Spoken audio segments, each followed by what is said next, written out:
Esteemed colleagues and honored guests, it is my pleasure and privilege to welcome you to the 11th Adriaan Gerbrands Lezing, which often happens as an event within an event, as Wayne has just mentioned.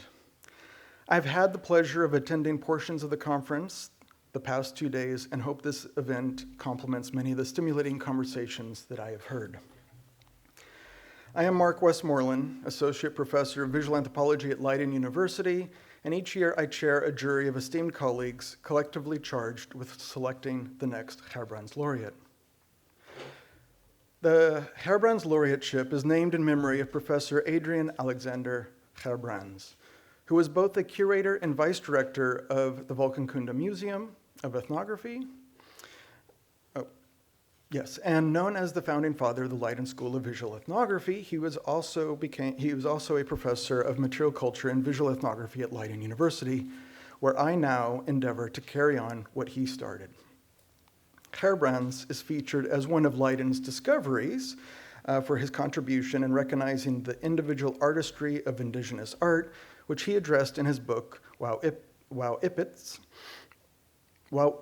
Ipits, yes, and intimately depicted in the ethnographic portrait film Matyamosh and Asmat Wood Carver. By combining the study of ethnocommunication and material culture, Gerbrands used a combination of exhibition curation and visual ethnography to thicken the museum goer's anthropological understanding. This film and many objects Gerbrands collected are still on display in the Oceana section of this museum.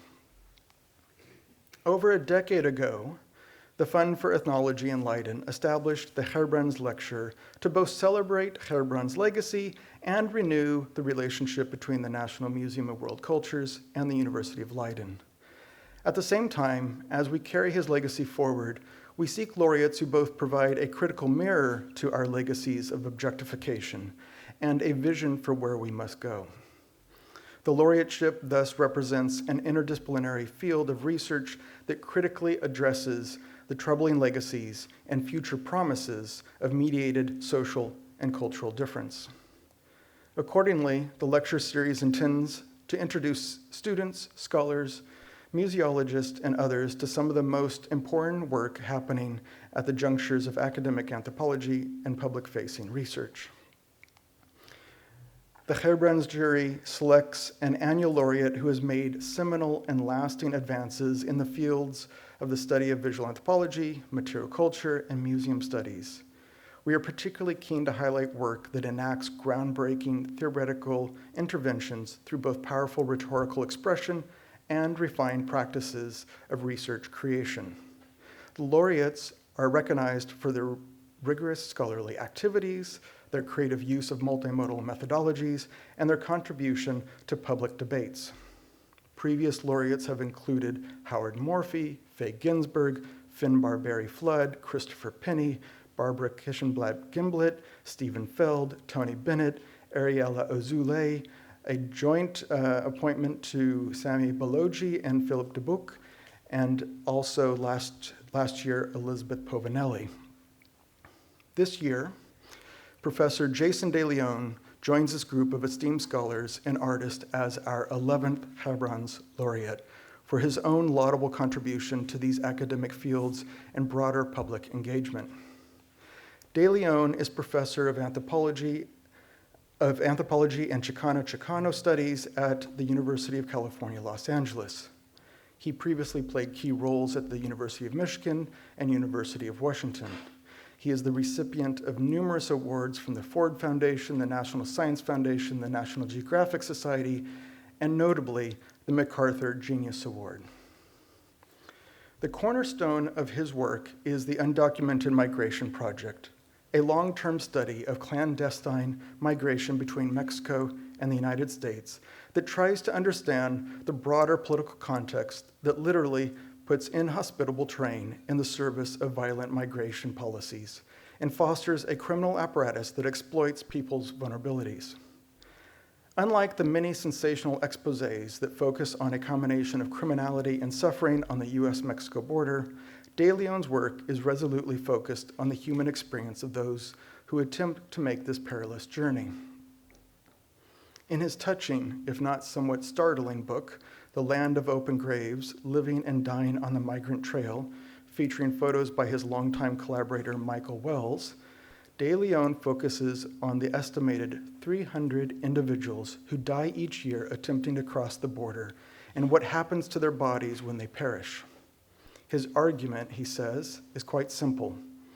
Rather than circumstantial deaths due to an exposure to natural conditions, he says the terrible things that this mass of migrating people experience en route are neither random nor senseless, but rather part of a strategic federal plan that has been publicly, that I misspelled a word somewhere in there, that has been publicly illuminated and exposed for what it is, a killing machine that simultaneously uses and hides behind the viciousness of the Sonoran Desert. Taking more seriously than most anthropologists trained in the American four-field approach, De León borrows various theories and methods from the anthropological toolbox. On the one hand, he combines the deep commitment of ethnography to build trust and interest in him documenting people's stories of the border, deploying a multifaceted photographic practice that entails many cameras and unique ideas about captions, film stock, color versus black and white, etc. And on the other hand, he deploys a forensic analysis of the processes of flesh decay and skeletal dismemberment, albeit using pigs as surrogates for human bodies. While also drawing on his formal training as an archaeologist, he engages in an archaeology of the contemporary to study the material artifacts left behind by migrants.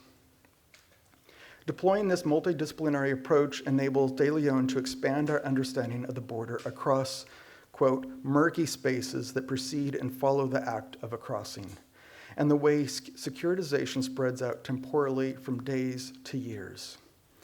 This has led him to examine the phenomenon in a variety of geographic contexts, including the Sonoran Desert of southern Arizona, northern Mexican border towns, and the southern Mexico-Guatemala border. His research has more recently focused on the daily lives of Honduran smugglers moving migrants across Mexico. In an effort to bring these stories to the attention of the public, he has developed touring exhibitions that materialize the lives that are all too easily reduced to statistics.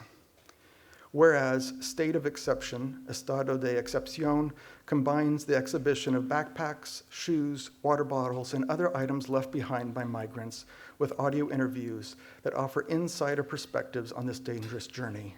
Hostile Terrain 94 assembles nearly 4,000 toe tags on a wall-sized map for every body recovered in the Sonoran Desert since the 1994 implementation of prevention through deterrence policies that drive people into more dangerous areas. I saw this installation a few years ago and was deeply moved by the three-dimensional elevation of these corpse cards concentrated along southern Arizona. Thinking of Miriam's presentation earlier today, this wall memorializing death in ways stands as a counter-political gesture to Trump's wall. When he boasted that it would be paid for by Mexico, we may imagine that border securitization has already cost Mexico and other Central American nations the lives of many of its citizens, while also saddling local communities in southern Arizona with a medical bill resulting from this hostile political terrain. Thanks to my co-jury member, Andrea Stoltings, you can visit this installation in The Hague on Friday after the conference. She has coordinated an exhibition that responds to Jason De León's work by Nathaniel White and students of the Masters in Photography and Society at the Royal Academy of Art in The Hague. Building the Hostile Terrain 94 installation has taken many hours of dedicated work, and indeed, it is being worked on as I speak. Andrea's students and some of mine have prepared every tag and are currently mounting all 3,800 tags on the correct geotagged location on a giant map of southern Arizona.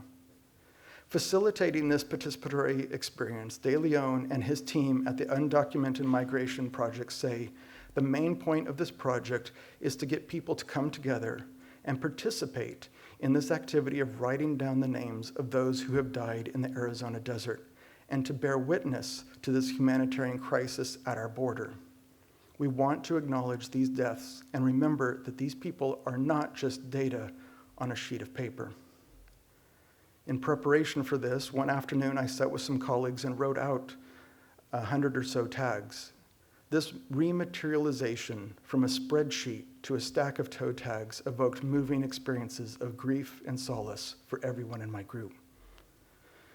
Despite these gruesome deaths and harrowing lived experiences, these people remain invisible to the public eye. Recognizing that, quote, words alone could never capture the complexity, emotion, or realities of the violence, suffering, and victories that people experience during the migration process, Léon also offers a renewed commitment to the use of photography. As a discipline with a torture history, his wording, of using photography as a scientific tool for documenting human difference, Léon offers a fresh take on photography and anthropology. Using the nomenclature photoethnography, Léon asks us to take the medium seriously.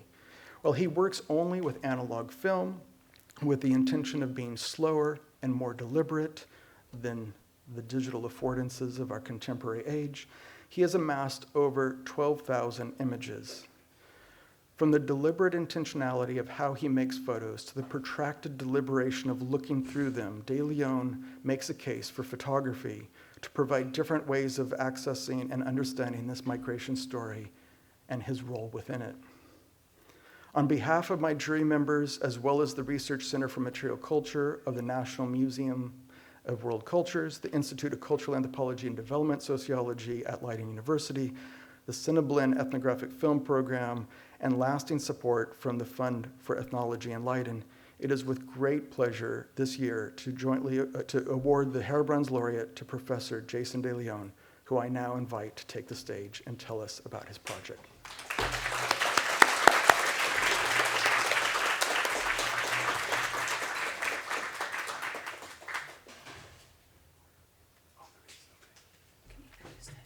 Perfect, thank you. Thank you, Mark, for that really kind introduction. I also like to tell people that the day after I was awarded the MacArthur Fellowship, my first official act was to lock myself out of my hotel room in my pajamas. And so when people, they call it the Genius Award, I'm like, yeah, well. It's really great to be here, despite the fact that my body thinks that it's 9 o'clock in the morning. And I was thinking about it today, that the talk I'm going to give really it's about photography and it's about smugglers, but it's also really about care. It's about the care, I think, that we as ethnographers have with the people that we work with, and in my particular context, my complicated relationship with smugglers and the type of care that has to go into creating trust in these particular socio-political contexts where trust is hard to come by, and also, I'm not going to talk about Hostile Terrain 94, but I'm happy to talk about that in the Q&A, as it is being installed right now in The Hague, and I've spent the last probably 5 to 6 years just thinking about how we as anthropologists can be in different kinds of museum spaces and exhibition spaces, and the way in which things like photography can help us tell different types of stories. So I'm thinking perhaps that maybe that's a direction that we can take the Q&A in. Okay, Soldiers and Kings. You want to make a picture of this? Kingston asks.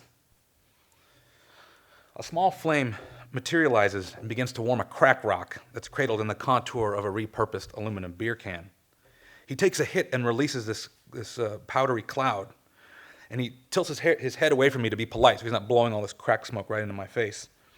Go ahead and take a picture, he says, in English. That's an accented hybrid of the Bronx, New York, and Honduras, or Honduran Garifuna.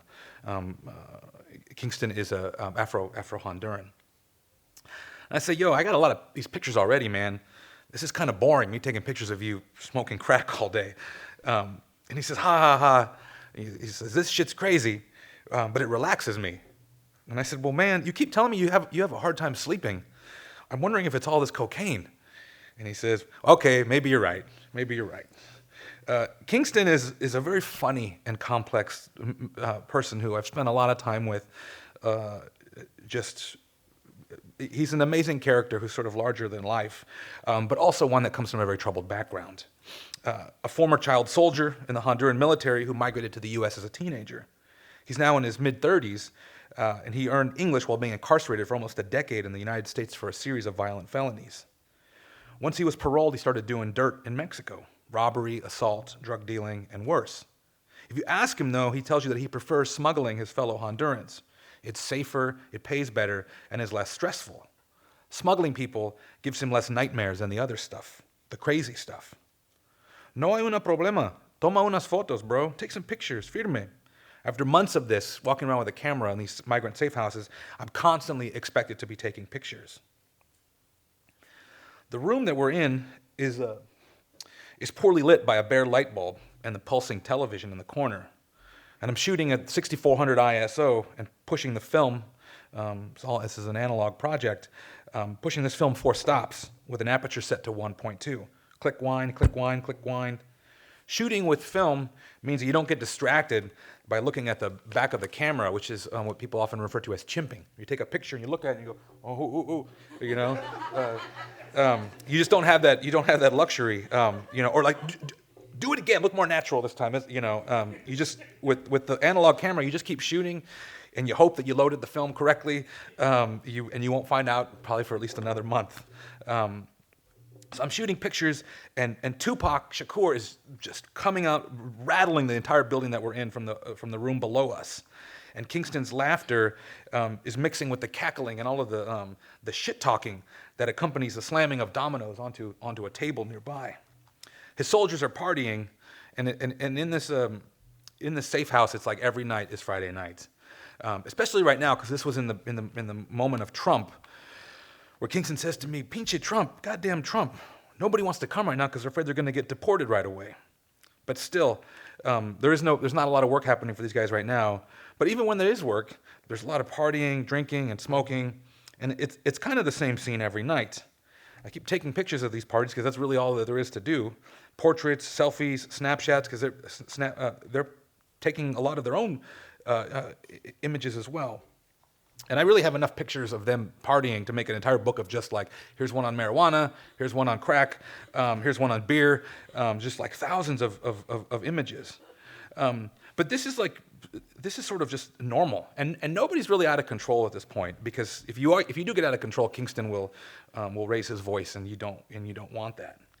But for a lot of these young men, you know, they're living so close to the edge of death that this excessive consumption of alcohol and drugs is a necessary evil. And this is why Kingston, as he's smoking crack, he says to me, "You really need this to relax." And it is true. Once the drugs come out and the drinking comes out, everybody seems to really sort of calm down. It's like a poor man's Xanax after a hard day at work.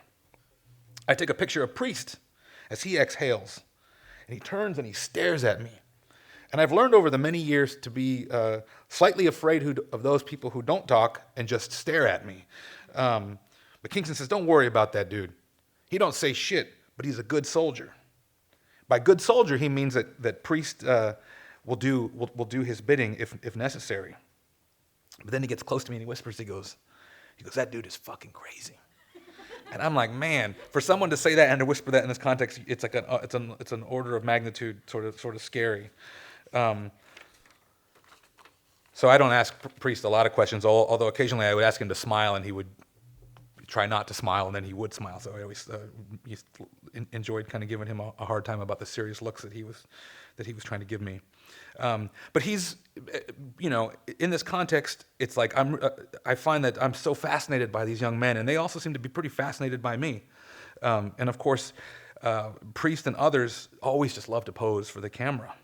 You know, head tilted back, eyes half shut. Everybody's always exhaling something. And they're all working on being sort of menacing. But I don't publish most of these portraits because I'm trying to hide people's identities in different ways. And most of these guys I end up photographing in the shadows or in the silhouettes. And you know, also we're shooting indoors a lot, which makes people appear more looming and ominous. But I worry oftentimes about these images of these young black men cast in dark shadows, engulfed in plumes of marijuana and crack smoke. These potential racial stereotypes and photoethnographic practice are constantly colliding head-on in these encounters. Still, Kingston and his soldiers, they like this sort of posing because it really adds to the persona that they are trying to cultivate, in their own social media. And so I had to tell Kingston, this is probably not a good picture to have as your Facebook profile photo. And some of these guys, are like, I just like, look, it says like, under occupation, you have put human smuggler. It's like, I don't think that should be on your Facebook profile for a variety of reasons. But these guys, I came to the realization a long time ago that I'm not the person to tell them how to be in front of the camera, and so I've let them decide how they want to be represented. But these images of violence, what I've come to learn over the years is they're not. These things aren't. The violence is not senseless, it's not, nor is it new. Many of these guys come from deeply troubled backgrounds. And so like when Kingston and others, and this is all coming from a book that I'm just finishing up now on smugglers, where I end up tracing quite a bit of the backstory of all of the main people I write about. They all have kind of very similar stories of abuse and other kinds of horrible things. So Kingston saying to me, when I was a little kid, my mom would tie me up outside by my legs, and she would whip me with a machete or with an electrical cable. And so I had to leave the house when I was just a little kid. I had to become independent. And this is how a lot of these guys, they get on the migrant trail and start coming and going because they can't be at home anymore, and they end up falling into smuggling. But Kingston says to me, my first friend that I ever saw killed, that happened when I was just 15, and we were in Honduras. He said, they killed that motherfucker close to me. Somebody came in and put the gun, shot my friend in the head, and then put the gun in my face and said, you saw that, right? What are you going to do about it? And Kingston says, all I could do was just go crazy at that point. And in this increasingly violent world of smuggling across Mexico, good smugglers, guides, guias, they have to be crazy in order to survive, in order to protect the people who are under their care. But many of these folks come from very, very dark backgrounds. And really gone are the days where you used to be able to cross Mexico 10 years ago without a smuggler, without a guide. You could just hop on a train, La Bestia, and you could it would take you maybe a month to get across the entire length of Mexico. But now transnational gangs like MS-13, they control large sections of the migrant trail. And so they're also in cahoots often with Mexican drug cartels who control key geographic points, where migrants are now paying quotas, fees to these individual groups for safe passage. And so these migrants, they have to pay lots of money to these different individuals to avoid robbery, kidnapping, or something much worse. And so at this point, for migrants, the safest bet is to hire a smuggler who has a gang affiliation, someone in MS-13 or some other transnational gang like the Bloods or the Crips or 18th Street. There's a variety of folks who are involved with this. So if you want to guarantee your safety, you need to hire someone like Kingston or Priest to guide you. And the vast majority of guides now, I think, are associated with MS-13. Thus, to understand human smuggling in this moment, or the last several years as I've been trying to do, means you have to look at the complicated, difficult, and dangerous lives of the gangbangers who now largely control the market. And so to understand this process, over the years I've had to balance my fear and repulsion about the things I've seen and heard these men do and talk about with, I think, sometimes my naive sense of obligation and care that I feel for people who have trusted me and who I've tried to trust, often at great personal cost. And I should clarify in this talk, I'm not here to humanize smugglers. Instead, I start from the radical proposition that they are, in fact, humans to begin with. And really what I'm trying to do is show their humanity, even the most disturbing elements of it. And this is why I'm in a dark, dank room on the outskirts of Mexico City with Kingston, Priest, and the rest of this crew. Since 2015, I've been trying to understand the daily lives of smugglers, both low-level soldiers and crew leaders like Kingston, and represent their experiences through a combination of text and images. And so today I'm going to talk about sort of two interrelated issues. One, just the general sense of how is human smuggling currently structured across Mexico? And second, what happens when we try to deploy the camera in this really difficult ethnographic context? And what can we learn about smuggling, about ethnography, and about the the role of the anthropologist by dissecting how one goes about making images. And so that's what we're going to do today. But before I sort of get into the photography stuff, I just want to give you a little bit of background. So in 2014, there had been a huge influx of unaccompanied minors at the U.S.-Mexico border, largely coming from Honduras. And the Obama administration, this was on the front page news of all the major news outlets. And it was a really unsightly thing for a lot of folks. People were like, I can't believe that, you're putting babies in cages and, these kids are in detention. And it's like, well, this has been happening for a very long time. It's just occasionally we get a glimpse of it. The Obama administration's response was, suddenly these kids stopped coming. And, Obama said something like, we've secured the U.S.-Mexico border. But really, they didn't do anything at the U.S.-Mexico border. What they did was they put all this political pressure on Mexico to stop Central Americans before they could even get to the U.S.-Mexico border. And so this program, Plan Frontera Sur, was launched in 2014. And basically, it's a way for, it's Mexico now mimicking the U.S. sort of immigration and deportation regimes. So thousands of new agents on the ground, detention centers, and the deportation of Central American migrants in huge numbers, outpacing in many ways the United States. And of course, once you throw money at a problem like that, and what we've seen in the U.S. is that this increase in border enforcement infrastructure just leads to more corruption, and it really has it was supposed to be, Plan Frontera Sur was described as a humanitarian mission to protect the rights of migrants. And really what it's done is just made it more deadly for them, and it's also just made it more lucrative for smugglers and also for all of the corrupt agents who are making money from this as well. And so when we think about what's happening in Mexico now, you can think about Plan Frontera Sur is basically the U.S.'s attempt to move the border to Guatemala and now to use the entire length of Mexico as a deterrent for migration. And so when I began this project, that was when I started sort of thinking about this Mexico as its own sort of border wall. I will say that I'm going to talk about photography today, and the question that's often posed to me is, why would you try to make life so much harder? Right? Ethnography is difficult. Working with smugglers is really difficult. And then you throw something as complicated and ethically challenging as photography into the mix.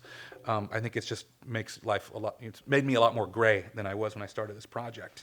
But part of it is, I think, one, I do believe in the power of photography, but also I think challenging ourselves to take on something like this really forces me to be much more aware about everything that I'm doing, and I hope more reflective.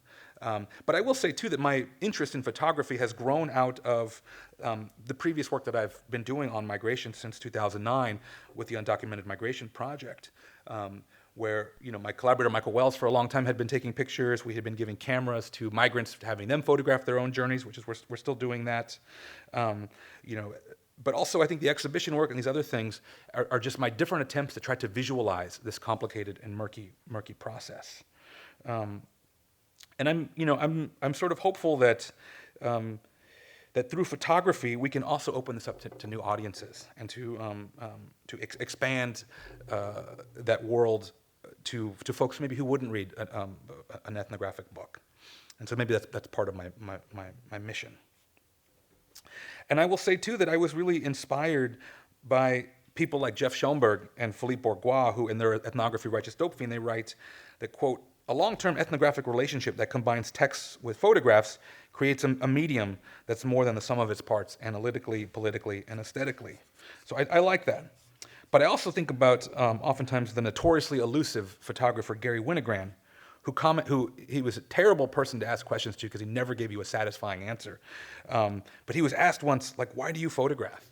And his response was, quote, I photograph to find out what something will look like photographed by me. And maybe in some ways that's kind of what I'm doing too. It's like, I want to see if I can visualize this complex world in some kind of new, nuanced, or meaningful way. So if you ask me that question in the Q&A, I'm going to give you a really cryptic response. No. But I know that if we take this whole thing seriously, photography, that it can give, and we give it sort of deep anthropological thought, we can push the boundaries of what photography can look like, or better yet, I think, feel like. And so for me, the camera has become an important tool, not just to make data, but also as a form of ethnographic practice that's shaped by and reflects my position in the world, and my understanding of the world, both my own world and those that I seek to study from the outside. And so these photos, these aren't just simply a way for me to illustrate texts that I'm going to later write, although occasionally they do that. I'm taking pictures so I can document a moment of time, light, and action. I take pictures to remember or catch things I didn't see with the naked eye. I photograph to provide partial glimpses of difficult-to-access worlds. I take pictures because I think there's some things that you cannot convey in words.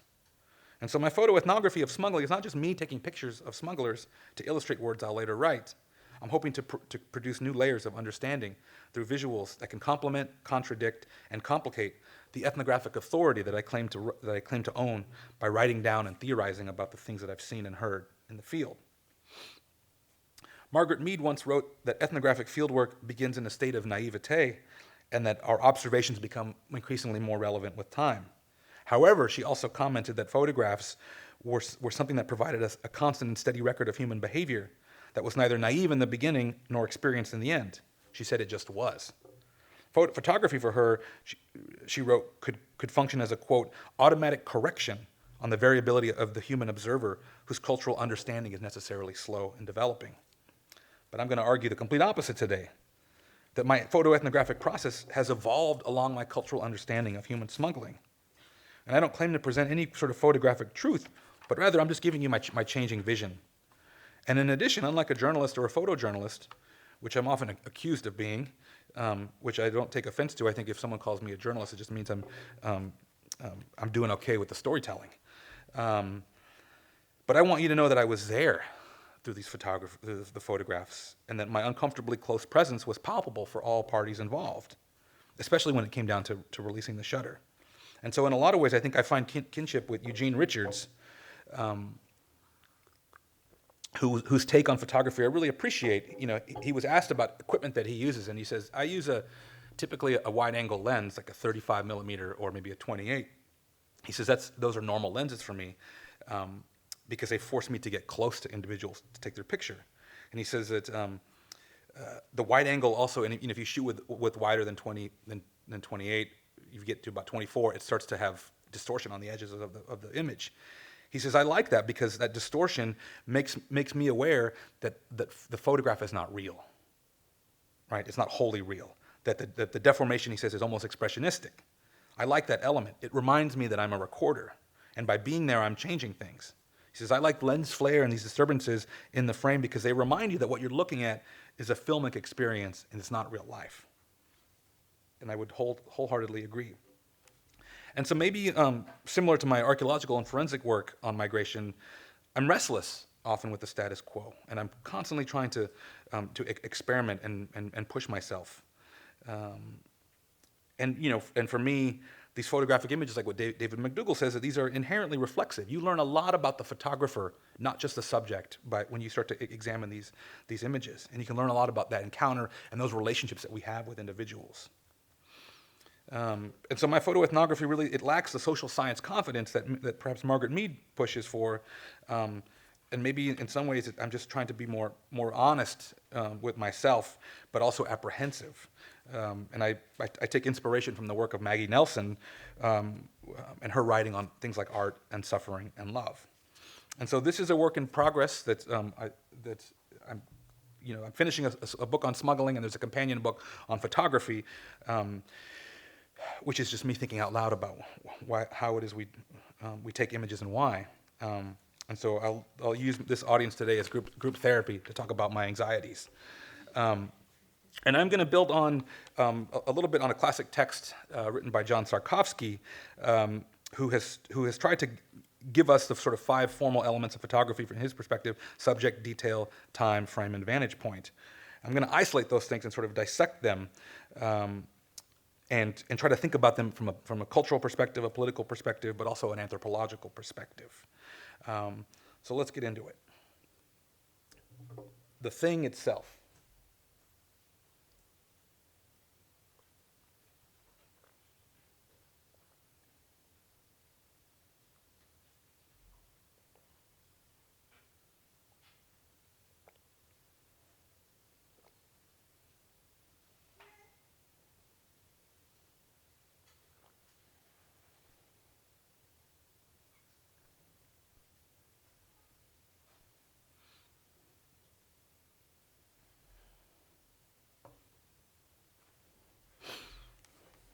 Sarkovsky writes that photography, quote, deals with the actual, which isn't all that helpful when you're trying to photograph something as cryptic and shapeless as human smuggling.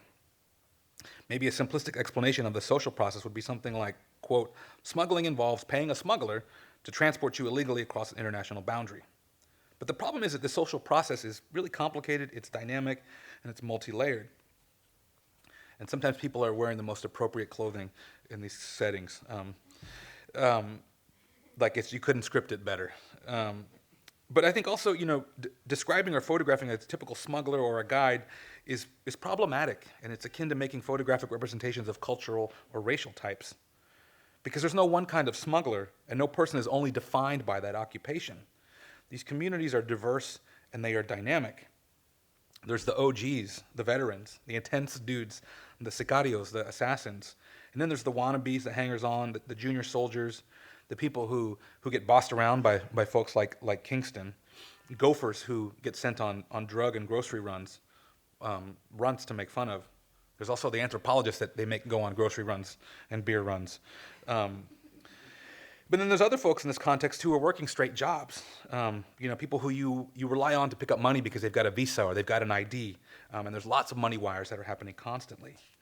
The folks who tend to guide migrants across the train tracks tend to be men, although there are also a lot of women in this community and business who have their own hustles, some of them legal and some of them not. There's also just a lot of kids running around unexpectedly. Everyone is constantly moving and trying to make ends meet. And gangbanging, smuggling, and these migrant communities in Mexico are all superimposed onto one another. Now, clearly, anthropology has a tortured history of photographing its research subjects. It's no surprise that we don't often publish portraits of the people that we work with, despite the fact that all of us bring cameras into the field. We all carry them around in our pockets now, too. When we publish photos of people, they're usually, or publish photos in our ethnographies, people tend to be absent, composed in such a way that they appear as abstract figures or headless, or my favorite, we make it look like they're wearing VR goggles. This was from a 2012 paper that I did, which I sort of we put the black boxes over their eyes in this kind of uncritical way, and it's just interesting to reflect back on it now to 10 years. But seldom do we give the people that we write about the opportunity to look back at the viewer. And I think it's oftentimes because we don't really know what to do with a portrait. It makes us uncomfortable when the other gazes back.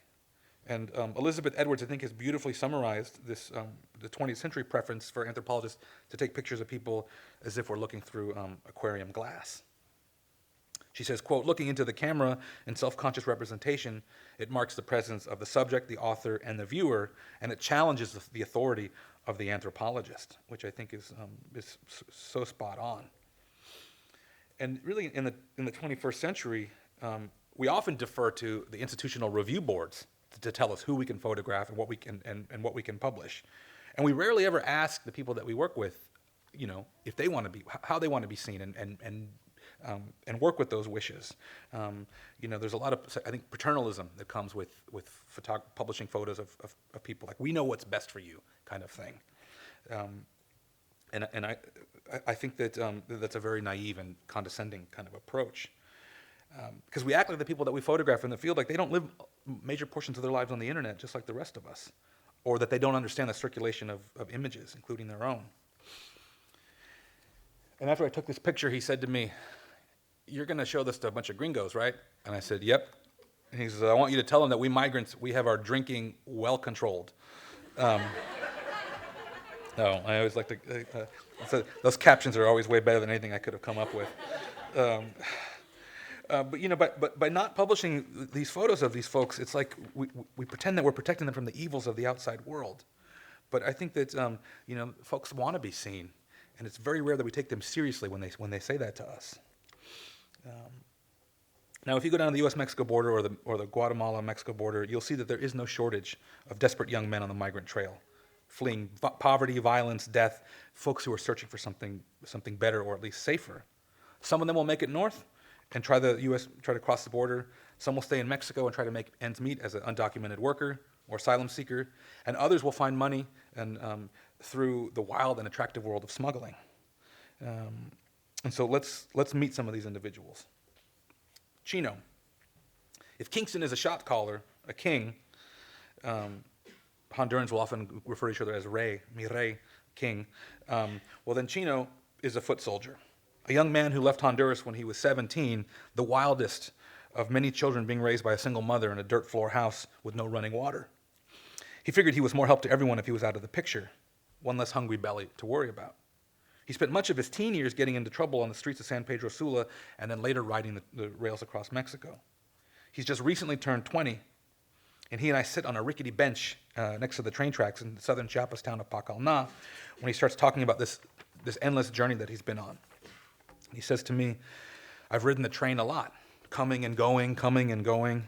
He's like, if they catch you, they send you back to Honduras, and you learn more, and you go around that place the next time. And I said, how many times have you tried to cross the U.S.-Mexico border? He says, like 5 times. I only got across once. I got across, and I was hiding in a tree in Laredo, Texas. It was incredible. I put some wood up there in this tree, and I built my little house. I had my bottle of water and my backpack up there, and my cigarettes. He says, I slept in that tree for 8 fucking days.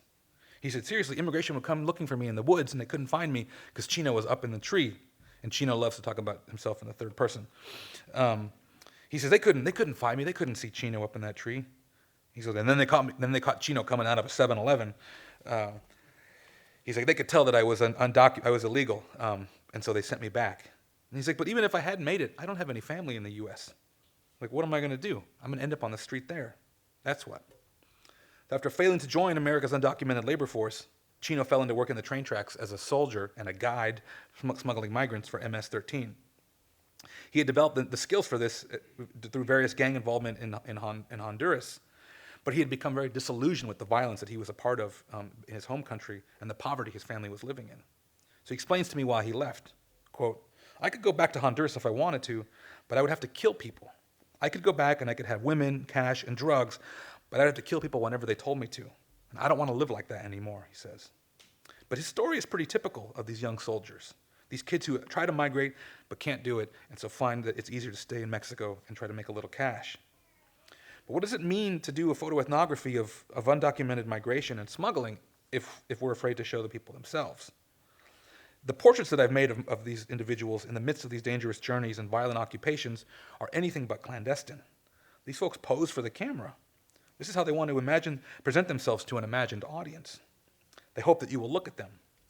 And maybe by seeing their faces like Chino's and experiencing their direct gazes, you'll be forced into what Ariela Azule calls a social contract with them. That maybe this relationship that we form with those who stare back at us can open up new possibilities for action and new forms of visibility.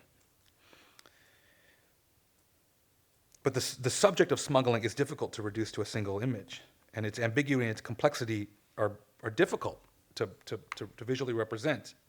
But no matter what, for this social contract to be forged, I got to sell you on Chino the person. I have to give you the context to make him seem the worthy ethnographic subject.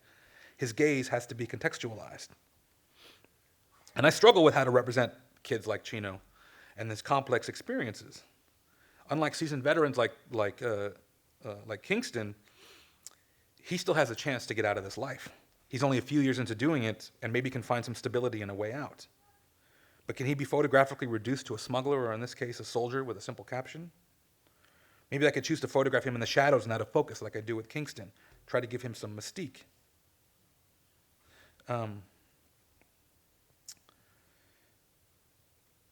maybe I can just show you some images of him, of him acting wild, showing off. How do I represent Chino, the soldier, the drug addict, the 20-year-old kid who boasts of having killed people?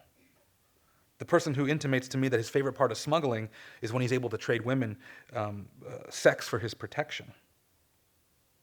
Or do I tell you these things and then show you this smiling and optimistic face of this youth caught between violence and poverty at home and violence and poverty on the migrant trail? I don't know. The detail.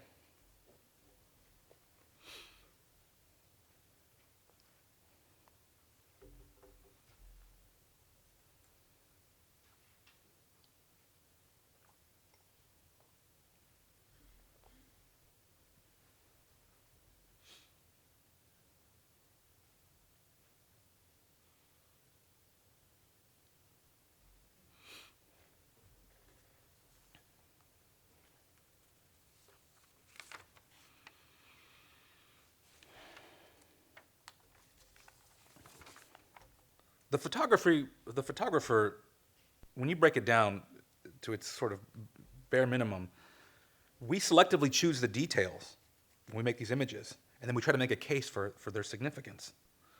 At least that's what Tarkovsky says.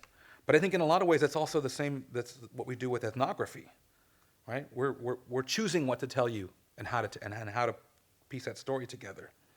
But I also like to think about ethnography, or maybe photoethnography, as an endeavor that's simultaneously retrospective, right? It freezes a moment, but it's also collaborative in some way. Maybe what Tim Ingold would call a work in progress. But people making themselves visible, and the person behind the camera, me, making technical and aesthetic decisions about that moment. And so maybe the image is retrospective and this active collaboration that, as Azoulay argues, extends into real time every time we look at an image. And so mid and low-level Central American smugglers in Mexico have relatively short lifespans. But now I want you to meet a guy named Flaco, who's in his mid-30s, like Kingston. He's a veteran. He's an OG, a survivor. And it helps that he's charismatic and funny. Every time I visit Flaco, he laughs and says that he's going to tie me up and take my shit when I try to leave. I'm pretty sure he's joking, but sometimes you never know. But I would say over the years, he's taught me a lot. I now know how to make homemade body armor in case I'm ever in a prison riot. I've increased my lexicon of Spanish words for sex organs and drugs. I've also learned over the years what questions not to ask. And Flaco is animated, especially when he's partying. I've never seen anyone mime a knifing with so much conviction or improvisation when he's telling these stories.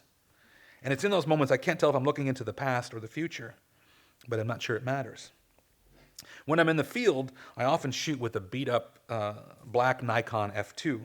It's covered in electrical tape to make it less conspicuous, but also to lower its estimated resale value. When I shoot in color in Chiapas, I often use the film stock Kodak Ultramax, which at the time was the cheapest 35 millimeter film that Kodak makes, but thanks to the hipster resurgence in analog photography, it went from $4 a roll to like $19 a roll. Don't get me started on that. But I picked Kodak Ultramax because I really liked the sort of vibrancy of it and the way it looked, and especially in comparison to something like Kodak Portra, which is like if you're in the U.S. and you can get your wedding photographer, if you have the like analog wedding photography package, it's typically shot on Portra film stock, so it has a particular look. This is not an American wedding photo, but this is shot with Portra 400. But Ultramax it's a film that it just has a different kind of flavor to it. It sort of distorts a little bit. It's got a higher grain than you would find with lower ISO films. For me, I find that it works really well in the brutal sunlight in Chiapas, and I think it also conveys a particular kind of tone. It also works really well with photographing people with dark skin compared to Portra, which makes oftentimes brown and black people appear yellow or ashen. It's kind of hard to see here, but this is shot with Portra 400. And it just makes everybody, like with people with dark skin, it just blows out a lot of features. And this is not by mistake. Cultural critic Lorna Roth has written extensively about the racialized color balance and the dynamic range of Kodak films that took years to correct. After many, many complaints by people of color that these film stocks were not representing them well. But Kodak could have cared less about that. They really only started changing photo stocks after candy vendors and furniture makers were complaining that the film stocks couldn't accurately capture the differences between milk chocolate and caramel or mahogany and oak. Only later, this is also Portra, did manufacturers explicitly acknowledge that the photo balance that they're calibrating is done for white skin only. Which is why people with darker skin look detailless or bizarre in a lot of these old-timey photos. Which is a whole other conversation. But when I take pictures of Flaco in the field, he likes it. This is why I think he lets me get so up in his grill with my camera. And he's constantly saying to me, I hope this one ends up in the book, bro. And actually, if Flaco had his way, he would be on the cover of the book with his full name and his phone number so you could call him. But I shoot him in color, and and most of the time we're outdoors and he's not wearing a shirt. It's like he has an aversion to clothing. And he's permanently, this golden brown color, and his body often shows the colorful wear and tear and the handmade markings of someone who's made a living for years on the train tracks, where having an intimidating physical presence is an occupational asset. I often shoot black and white photos of Flaco in those rare occasions when we're indoors, but it never really feels right. It's like when I render him in black and white, I'm missing something about his character or his lifestyle or his working environment. I tend to shoot Kingston and other Afro-Latino smugglers in black and white for a couple of reasons. Number one, we spend most of our time indoors where lighting conditions are poor and you really can't push color film. It's hard, you can't shoot color film really at 6400 ISO, and so black and white becomes preferred. But also, a lot of black smugglers don't leave the house because of the racism in Mexico. I mean, it's if you didn't know, Mexico is incredibly racist towards indigenous people and black people, and so to be Afro-Honduran in that country, you're really a marked target. And plus, Kingston has a lot of enemies, and so we tend to stay indoors anyway. So there's a bunch of things that are that are keeping us there. And as Kingston would say, that it's just so crazy outside that I'm constantly worried that someone is going to murder me for various things that he's done in the past. So it ends up being sort of racism, keeps us indoors, and personal safety, which then dictates the type of images that we can make. But Flaco would say he doesn't do indoors, right? Doesn't look good in black and white. I could tell you many stories about Flaco and his fair-skinned crew of mestizo Hondurans and Mexicans that involve sex and violence and swindling customers and snorting cocaine and freebasing methamphetamines and chain-smoking weed. Those are the details that people often expect to hear about smugglers. And they're interesting and important details, but they don't completely define those who undertake this dangerous occupation. One of the things Flaco loves to talk about is his family. He constantly says to me, "I love my kids, bro, I love my kids," as he kisses an invisible rosary on his neck and points to the heavens. He's constantly showing off receipts to me to pay for diapers and other things for his family back in Honduras. Time. I'm going long on time, so I'm going to speed this up a little bit.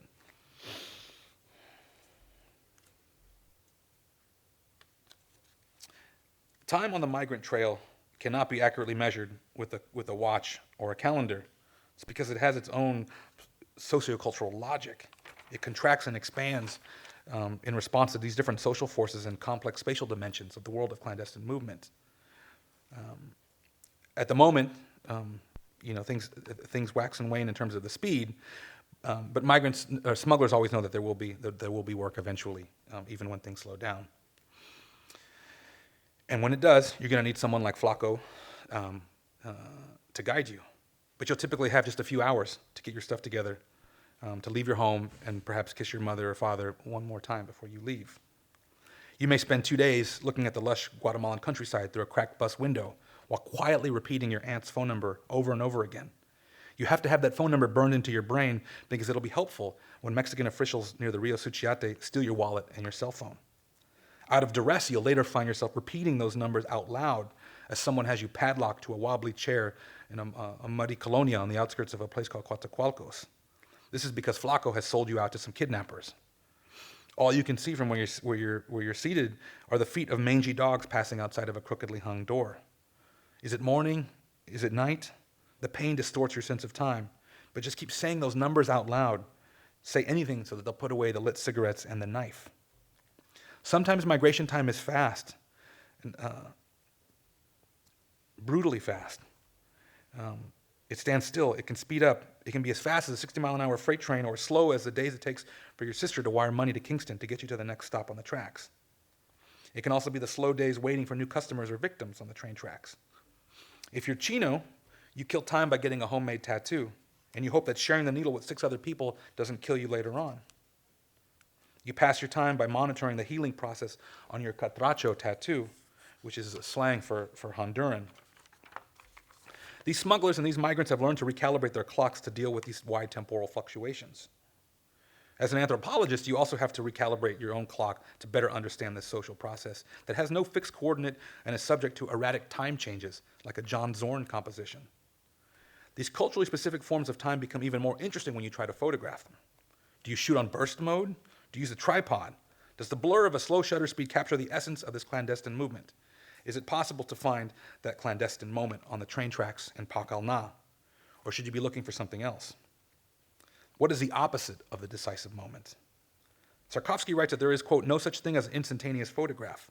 All photographs are time exposures of shorter or longer duration, and each describes a discrete parcel of time, and time is always present. How does one photograph migrant time?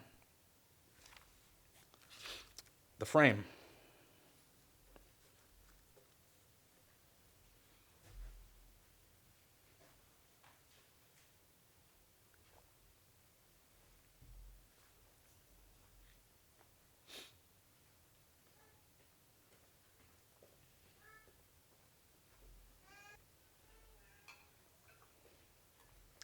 Thank you.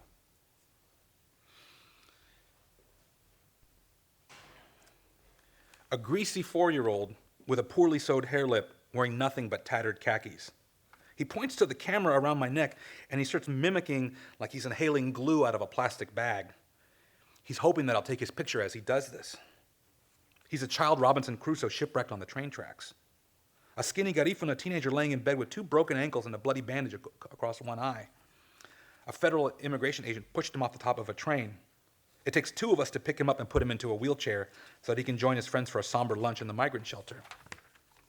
My smuggler friend Francisco fighting back the tears in front of a grinning Mexican immigration agent with a potbelly. He musters the strength to tell this agent to go screw his mother as they throw him into a van and deport him back to Honduras. As they pull away, I completely lose my shit and begin to cry inconsolably. Is his association what led to my deportation? Yes. Has he just been sentenced to death in Honduras? Thankfully, no. But these are images that I have forever remembered, but with no photographic evidence. Mostly because I couldn't bring myself to take a picture. I couldn't frame any of these painful or poignant moments. And the things that we photograph are often just as important as what we don't. Unfortunately, we rarely get the opportunity to write about the times where the camera was tucked away or the user was too paralyzed to release the shutter. We also don't know what to do with the many photos that never see the light of day. They're out of focus, they have confusing compositions, they have extraneous subject matter in the frame. Let's compare 2 images. This one with this one. That is not a white Honduran, that's my collaborator Michael Wells in the middle there taking a nap. I don't think he likes me showing his pictures of strangers pictures of him sleeping, but this is all for research, Mike, so it's going to be fine. But these 2 images that I shot were taken 30 seconds apart with just and probably a difference in 45 degrees of an angle. I took the first one because I wanted to convey the sense of boredom that comes with smuggling. I took the second one because I found it humorous and also stereotypical of the boredom that often accompanies field work. On this day, Mike Wells and I had spent over 7 hours in the same spot with a bunch of dudes eating, drinking, napping, talking shit, just finding ways to entertain ourselves, waiting for something to happen. But looking at these 2 images together illustrates a couple of obvious facts to me. First, what makes it into the viewfinder and what is left out is a deliberate decision that changes everything. Right? Framing is real-time editing, and looking at what comes before and after a shot provides insight into that editing process. And second, the comparison illustrates the nobility that's characteristic often of the low-angle portrait and the brutally demystifying effect of the wide frame. When I took this picture of Mike sleeping on the train tracks, I never imagined that I would do anything with it. But I think if I ever get down to writing a fieldwork manual, this is going to be on the cover. Okay, last one, final exposure. About 6 years ago, I tried to reinvent myself as a photographer, and part of that was I was taking courses at my community college, and I was probably the most annoying student in the room. Just a million questions. It's like, oh God, the professor's got more questions. But I also started taking a lot of photography workshops, which I found to be really, really insightful. And I took one once with this guy named John Free, who's a LA-based photographer. And he said something to me that stuck with me. He said he often found it strange when he sees people out on the street and they see something that they want to photograph, they stop, they take out their phone, and they take a picture. But it's like they decided that in that moment, that was the best place from which to take that photo. They didn't sort of move around and think about it. It was just like, I'm doing it right now. And I think in some ways, You could say something similar about the anthropological gaze that's often cast upon the process of undocumented migration. An editor of an academic press that I won't shame publicly, but I'm happy to do it over drinks after this. I had once submitted a paper to an edited volume on migration, and they refused to publish the photos that migrants had taken with disposable cameras in the desert because they were deemed, quote, too blurry. And I wrote back, I said, well, number one, it's hard to focus a lens on a disposable film camera because there is no lens to focus. And two, it's probably hard to think about focus and composition when you're trying not to die in the desert. But I found it really problematic, this entire book dedicated to migration, and yet they did not want to have these images that migrants had taken. And I think part of it is that the migrant vantage point oftentimes calls into question our anthropological authority. Right? Maybe these images that migrants take remind us of the arrogance of the supposed clarity that comes with participant observation. But as I've said before, and I'll say it again, we can never fully participate no matter how hard we try, and many times we shouldn't be participating. Maybe we don't like the smuggler's vantage point because it's messy, ambiguous, and not to sound like a broken record, but like an anthropologist, it's complicated. To quote Sarkovsky one more time, the world consists of an infinite number of vantage points, places to stand from which very few are altogether satisfactory. The photographer's goal is simple in principle and seemingly modest in ambition, to find the place and moment from which some interesting aspect of the world can be converted into a photograph that will be both clear and lively. I think my favorite anthropological vantage point is the one that consistently highlights the awkwardness of the whole ethnographic endeavor. So when I get pissed, people are taking my picture. But, I think but I think it's important, because I want you to know that ethnographic practice for me involves a steady hum of anxiety, this constant gaze into the mirror wondering, am I doing the right thing? Am I asking the right questions? Should I be taking this photo? What does my presence do to those around me? Who is gazing at whom?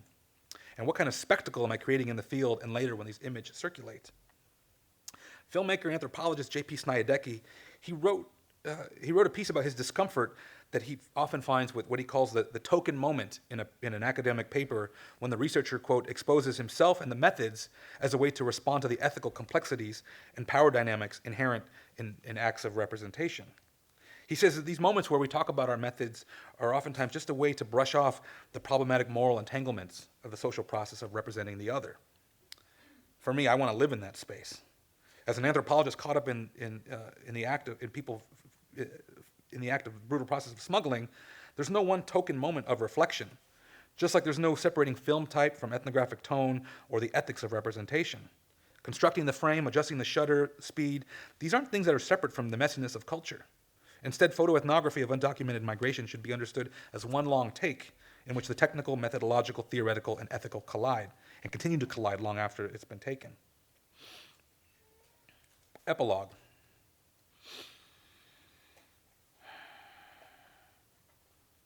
I wouldn't know the graphic details until later on, but that image I showed of a blurred out little kid with a hand, that image would come to have more meaning for me later on, because those hands I would learn that those hands would later shake violently in excitement after a brutal act of violence. Shortly after I came back from the field one summer, Chino sent me a picture via WhatsApp. It showed him laid out in a hospital bed with a series of stab wounds and a tube draining fluids from his chest.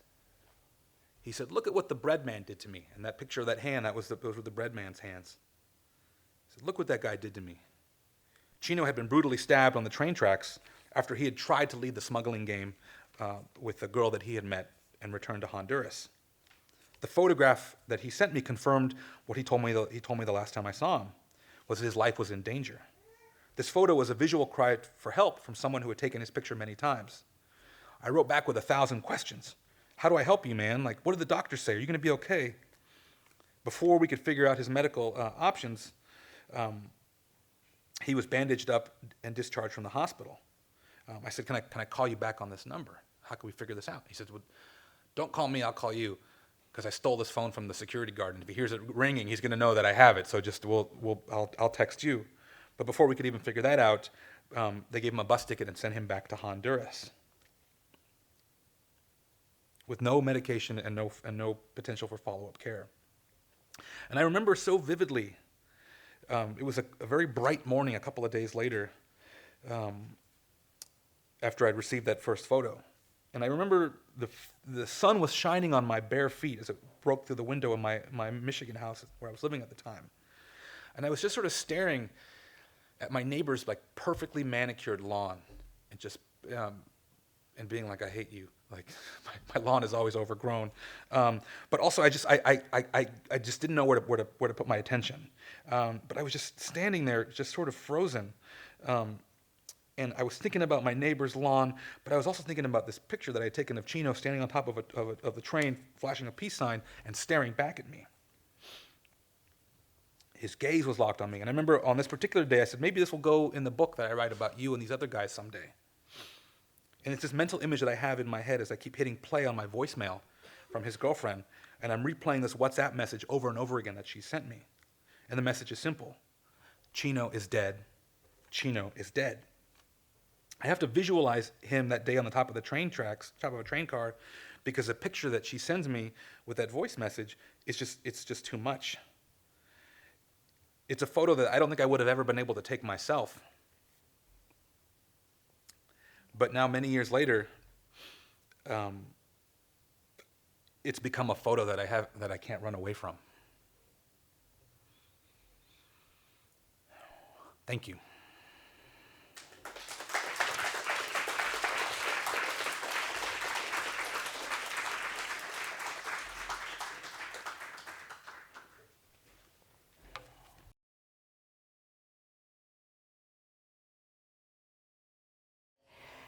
So much, and I think all of you know, that so much of the blame for what's happened with the migration crisis is laid on traffickers.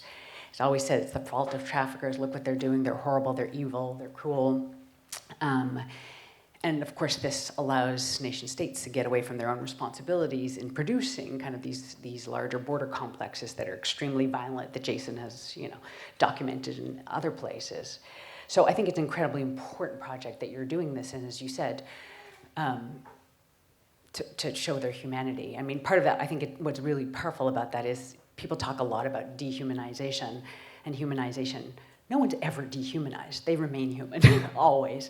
And so I think what you're doing is, let's just get rid of that. It's too easy, it's too simple to talk about inhumane, inhuman, humanize, and so on, and just let's get to the details of it. And you do that so beautifully. Maybe just a quick word. This morning I talked about Mahmoud Kershavat's work on the liberatory practice of smuggling, actually, and the ways in which he wants to reclaim it as a liberatory practice and help in it. And I know you're not doing that because I think you're showing a deeper complexity to it. But can you just tell us a little bit about the word choice between smuggling and trafficking? Because I know they have different legal connotations as well, and then we can get to the other stuff. Yeah, well, check. Okay. Well, thank you first for engaging, and it's always great to see you, and so it's nice to do it here across the pond. Because trafficking is against someone's will, right? So people who are trafficked are done by coercion or through force, whereas smuggling, people are actively paying them and seeking out those. It's a voluntary kind of process where it doesn't mean that you can't pay a smuggler and then end up getting trafficked, which does happen. But as a general rule, smuggling is much more this kind of transactional relationship, whereas trafficking is a very one-sided kind of relationship. Okay, that's super helpful because I think so much of the time people try to portray migrants as without agency, precisely. Yeah. So it has to be the trafficker. People couldn't have chosen to do this. And are not in relation with the people who smuggle them, right? Which they often are, their family members, and so on, right? Maybe I'll just start with a kind of very basic question, particularly for the anthropologists in the room. How did you get access? How did they allow you in and begin to trust you? Yeah. I think that my wife jokes that this is my drinking beer project because I'm really good at it. And what I mean by that is, as a kid, my parents were in the military. We moved around a lot, So I went to like 6 or 7 different elementary schools. I was constantly having to make new friends. And it wasn't until later on that I realized that I became really good at, I was a good listener and a good talker because I was constantly trying to make friends. And it wasn't until later I realized that, oh, that's like ethnography in a lot of ways, right? And with the smugglers, I mean, I would say it was probably an hour before everything kind of opened up. And and part of it is because, these are folks who nobody ever seeks out or talks to, and no one ever says your story is interesting. I'm interested in. Tell me all about it. And so a lot of these guys, it was the first time anyone had said that to them, and it's like with any kind of ethnographic endeavor, you meet people and then you say I'll be back. And then you come back and I'm like, oh, you weren't lying. You actually did come back, And so and I just kept going back, and more doors kept opening, and it helped that I bought the beer, so they liked that, and food, so I was a source of sustenance. But also, a lot of these guys, I think, look at me as like I'm their chronicler. They think that they're not going to live long lives. They're never going to have a chance to be heard, and so this is the way to do it. And so I think that really helped. But also in a lot of ways, I ended up being people's like therapist. And that was hard. But people telling me the worst things that they've ever done, and me like being wholly unprepared for how to process that. But I think they just they liked having me around because I was entertaining, and I was willing to listen as much as possible. Yeah, it's pretty impressive, again, on all fronts, and I think also even getting it by the IRB. Yeah, that was a whole other. I'm sure. So I think ultimately, one of the things, at least not all of the things, one of the things you're talking about are images and representations of violence, and this is an idea that has been haunting us in the conference, which was, I think, organized.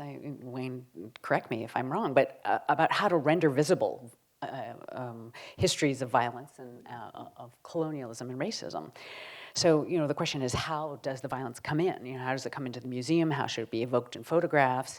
And obviously, it's a much longer debate about the violence of representation itself, which you get into, and whether photographs of violence or atrocity traumatize the viewers, whether they objectify the subjects.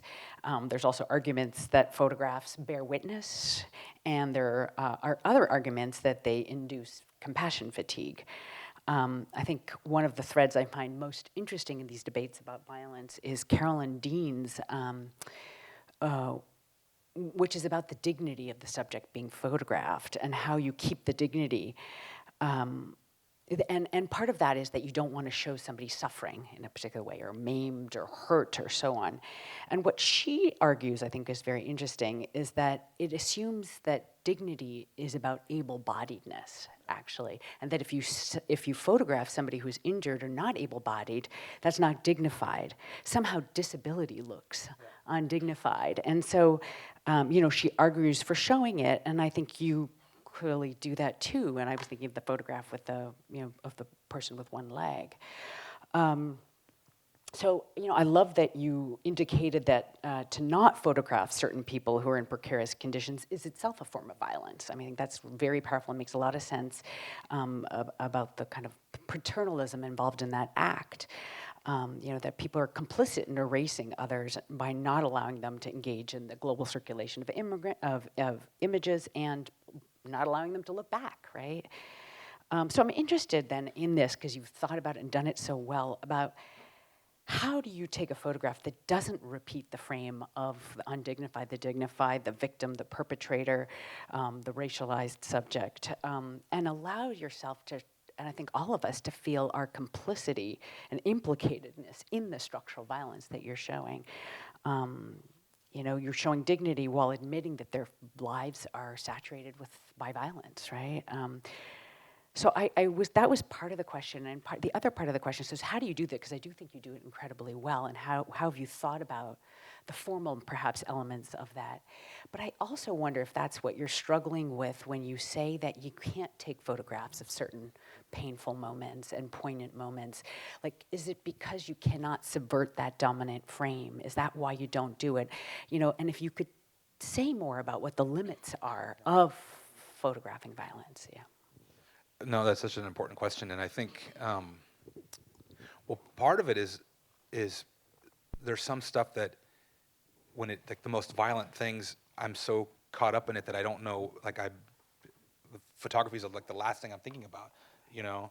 And I was talking to students about this yesterday. You know, there's a moment in the new book where I talk about how I'm at a bar with Kingston and some other guys, and we get in this bar fight, and he almost kills this guy in front of me, and we're trying to pull him off, and it's just this incredibly violent sort of moment, and I sort of use that to then help people understand why that's his sort of go-to response, and we sort of build a backstory then of explaining that, you know, his entire life has been surrounded by violence, and when he was very young, these things happened to him where you know, his friend is murdered next to him, and this guy says to him, you know, what are you going to do about it? And he says, felt totally paralyzed. And then after that, whenever something happened, his first response was that I'm going to be now, like, this is what I'm going to do about it, kind of thing. And so I use this moment, this really horrible moment, to kind of help people understand what his life has been like.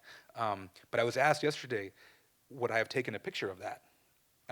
And I don't think I would have. I mean, I think, you know, most of the images that I talked about smuggling today, but most of the images that I've shown are like pretty innocuous, you know?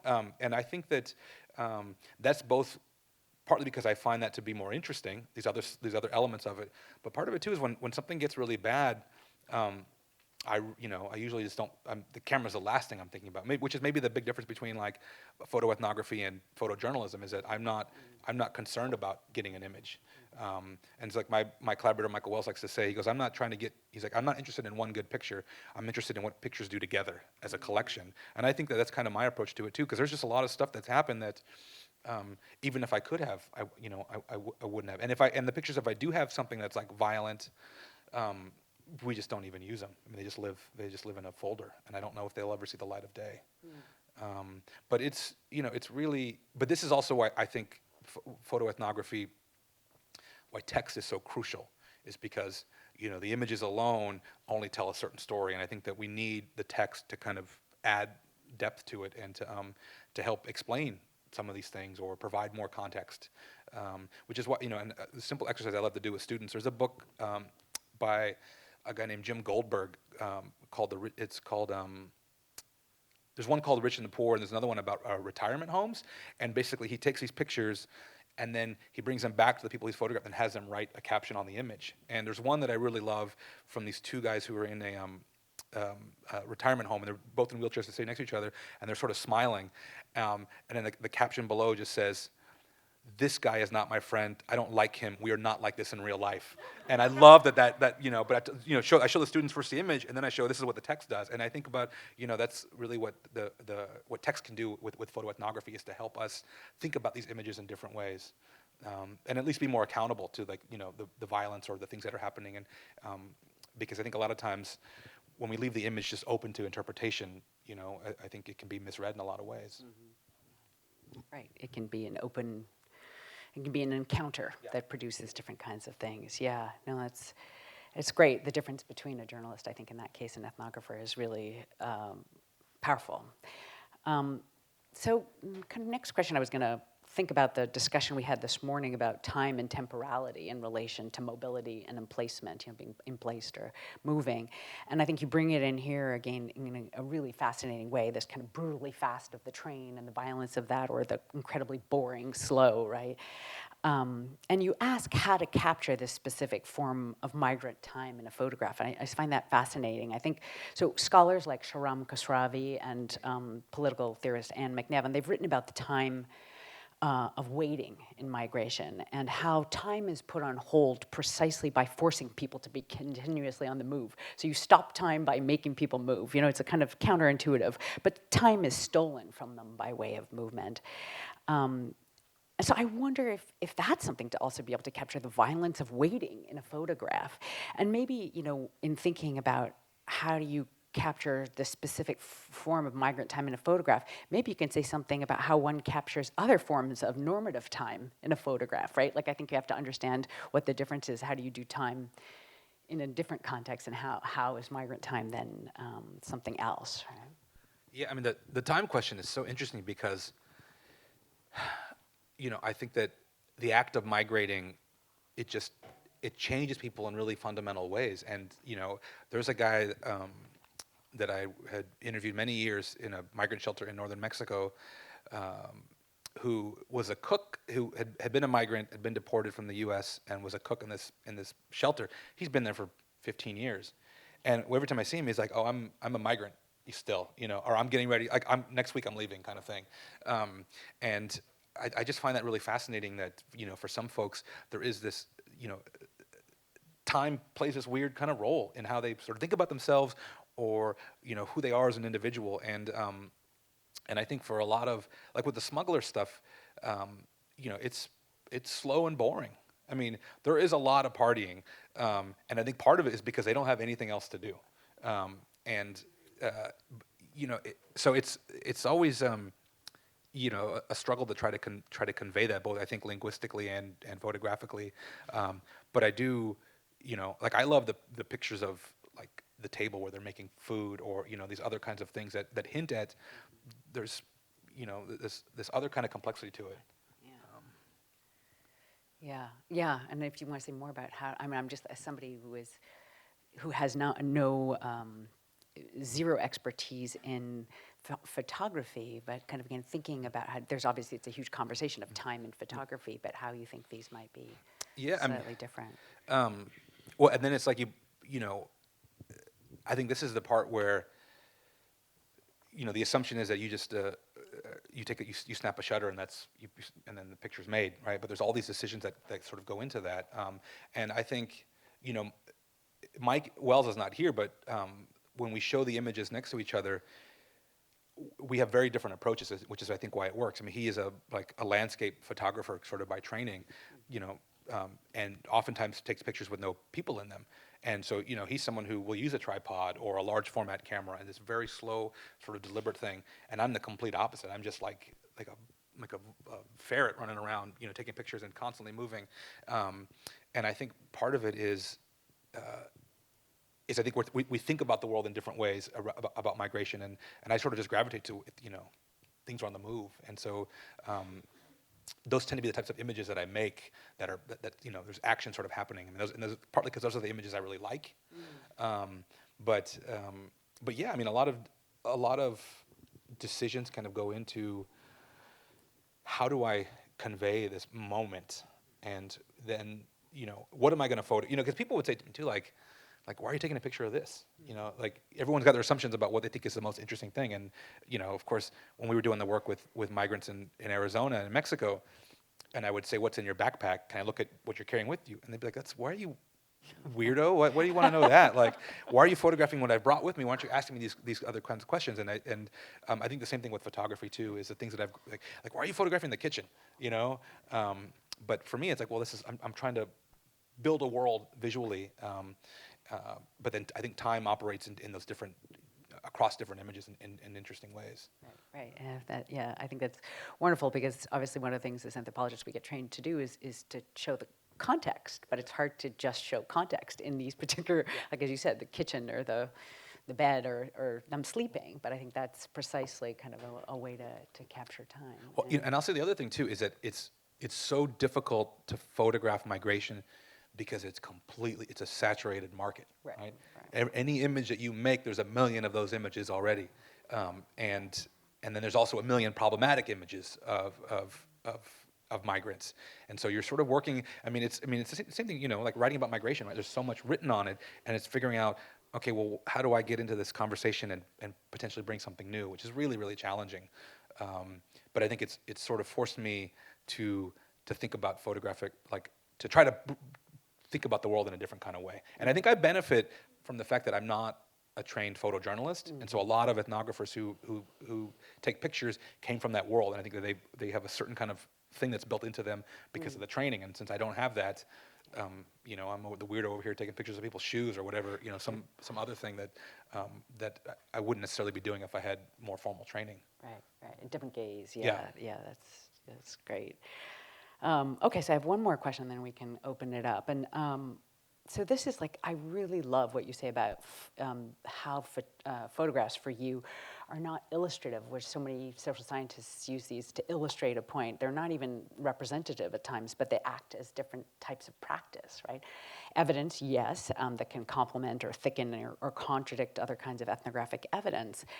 But I don't think we, meaning kind of maybe, again, anthropologists or social scientists, think enough about photographs as a form of intervention as well, intervention in a world, right?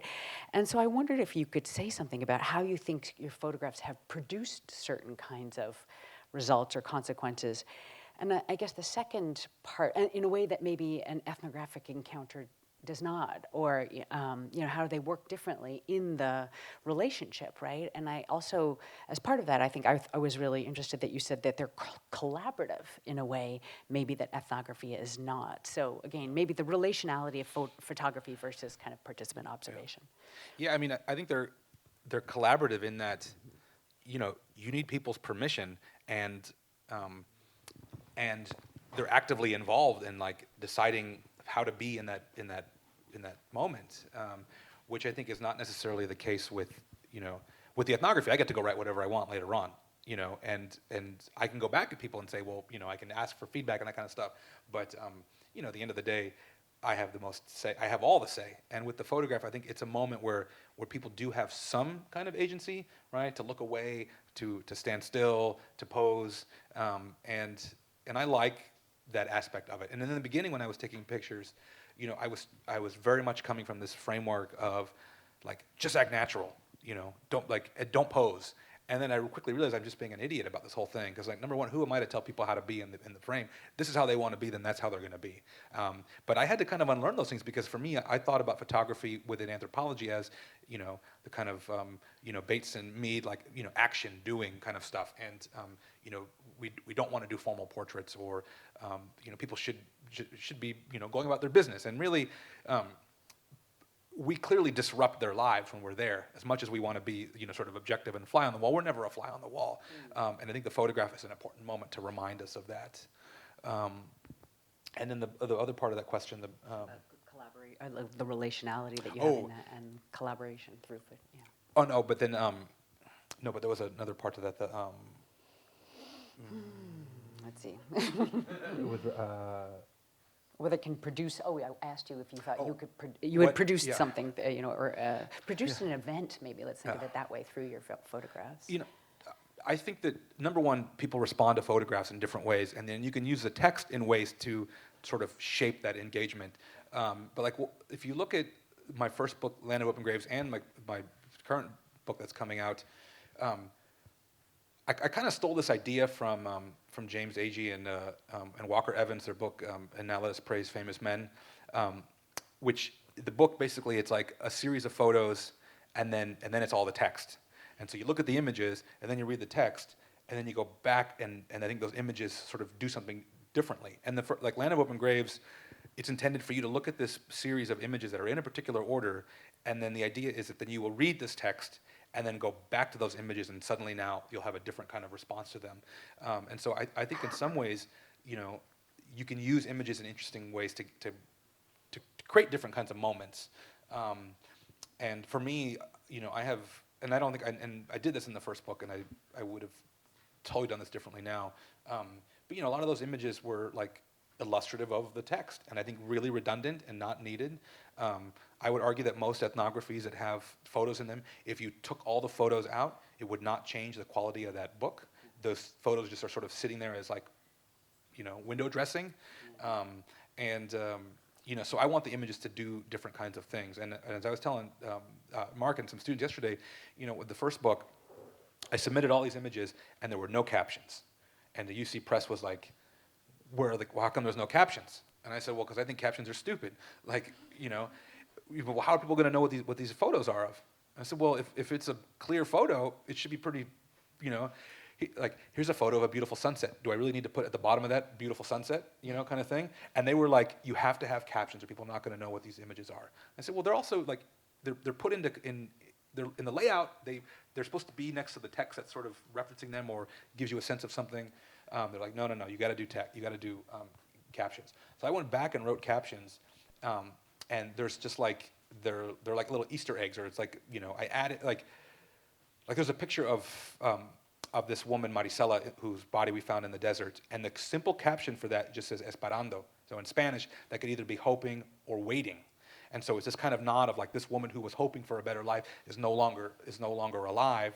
But then also there's these images of vultures that are circling over her body who were in fact waiting to eat her. And so I started and I did that a lot through the book. So there's things that I was sort of messing with that I thought were you know, potentially more interesting ways of using those images. I didn't do it enough because there's a lot of stuff that I wish I had thought more deeply about. But in hindsight now, I'm like, I think there's so many ways that we as anthropologists can use images with text to do new kinds of things, to evoke different kinds of emotions, and oftentimes too, to just like to contradict, I think, the text and make it more complicated. Like I mean, the world's a complicated place, and I think that rather than using photographs to tell simple stories, we should be using them to tell more complicated ones. You guys mind if I join you up there? And actually, I think I have a follow-up question on this point. So yeah, also, thanks so much for your presentation and coming and joining us here and sharing your thoughts and experiences. So yeah, I want to ask you to elaborate a little bit how should we be thinking in this contemporary moment about using photography as anthropologists? On the one hand, you've done this great job, like with this idea of chimping or whatever. I mean, photography is so ubiquitous now, and we have platforms like Instagram and new technologies that increasingly make it, or give us the message that we don't need to learn how to make a good photograph because the technology will do it all for us, which has this, you know, effect of us not really learning the technology, not learning the skills, not learning how to do it. And so there's this sort of ignorance in the way we approach this very ubiquitous kind of technology in our lives.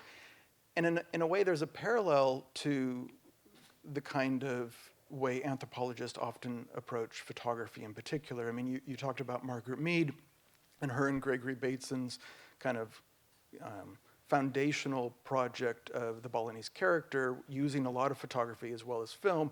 It's from the 1930s. And even though there are some fantastic examples, they're few and far between since then where anthropologists have really engaged with photography, often not knowing how to use it appropriately, or having this legacy of how it has been used in the field, in the discipline, that creates these sort of anxieties that censor us from often engaging with this in critical ways, even though, as you say, we might be taking photographs in the field because we all carry this ubiquitous cell phone in our pocket but aren't using it.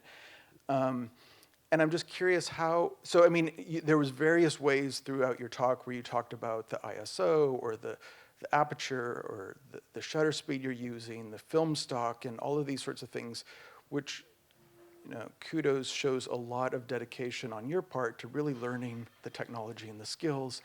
That might be a bridge too far for some anthropologists. Is there a way to navigate those sorts of challenges for anthropologists to return to thinking about photography as an essential part of our toolkit, since it is so ubiquitous and easy to carry with us? Part of it is, like, if I wasn't talking about cameras, I'd be talking about guitars or like amplify. I mean, I'm an obsessive person, and so picking up the camera. If you have any questions about analog cameras, you can text me. I have multiple group texts with strangers about camera stuff.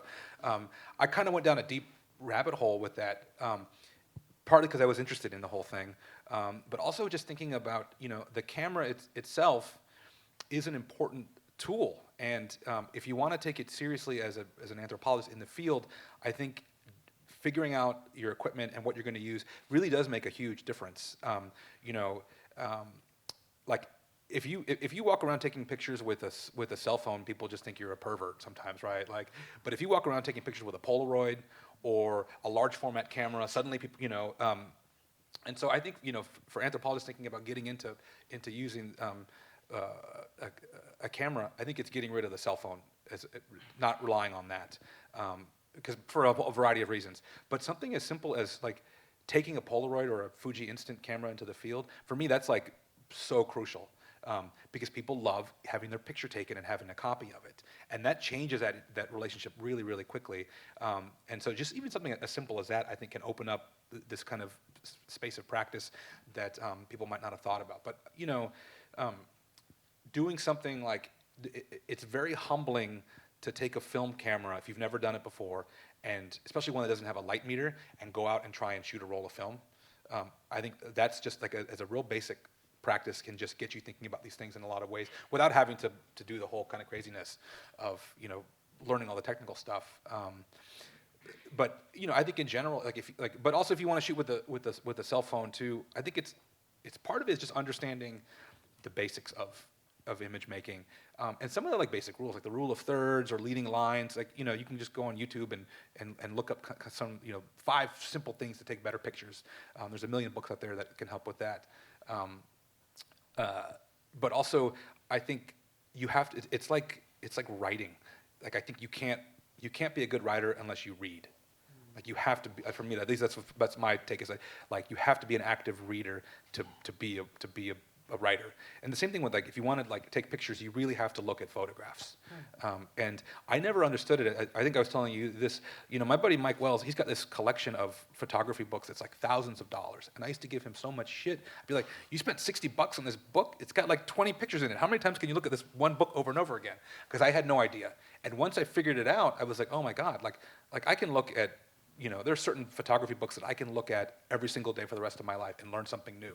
But that took me having to just go to the library and just check the stuff out and just start to look at images and become kind of more conversant in that. I think that's a huge thing. Whatever camera you use, it doesn't really matter, but I think it's really crucial to just start looking at images. And you're right, there aren't a lot of photo ethnographies out there that I think are very good.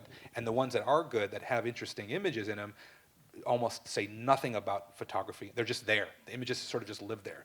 You know, I think Righteous Dope Fiend is a great book, but, you know, there's zero discussion about the practice of image making. War Machines by Danny Hoffman, another amazing book with zero discussion about the act of image making. And so we don't have good references as anthropologists to pick something up, you know, to kind of get into it. For me, the 2 crucial things were learning the basics of photography, and I took a bunch of community college courses, which really helped. And then I went to the library, and for 2 years, all I really did was look at photography books, because I just wanted to have a better sense of what was out there and how I could start to read images, which I had zero skills in doing before. You know, because I think like a lot of people are like, oh, I've read Camera Lucida, so I've got strong opinions about the image. You know, or on photography, 2 books written by non-photographers who oftentimes have a very antagonistic relationship with the medium. You know, those are kind of been our go-to books in anthropology, and I think we really need to expand our horizons in a lot of ways. I'm just going to add one follow-up, because I think, as you're saying, anthropologists think of them as a neutral medium, and what you're trying to say, I think, and what you're showing is obviously photography is a political act, and I think of Karen Strassler's work, for instance, on image events and the ways in which every photograph is also a political intervention. Right? And so it's claiming that in some senses, understanding that you're not just doing this as a side thing, but that you're actually acting in the process of representing and showing the way that you are. And sometimes, like I think of, again, this is Tom Keenan's work, he was saying with war photography, before he used to represent after the fact. And then when people realized that they were being photographed, they would actually stage the attacks before, because they knew the photographs were going to be there. So the photography produced the war in some sense. And so that's why I'm interested in how your work is political in producing, changing the dynamics of smuggling, you know? I mean, I don't know if there's an easy answer to that, but. But that's such an important point. I mean, I think, yeah, you're absolutely right that if we want to improve the use of photography within anthropology, we really have to take it seriously. It shouldn't be the secondary thing. It shouldn't be illustrative of the text. It has to be something else. But that does require a lot of work to kind of get into it. Yeah, I mean, there's plenty to also be said about the publishing industry and despite the fact that it's ubiquitous on many digital platforms, how difficult it is to include images or to include them in interesting and creative ways. It's just, you know, like place it in a very centered position in between the text without really thinking about page design and stuff.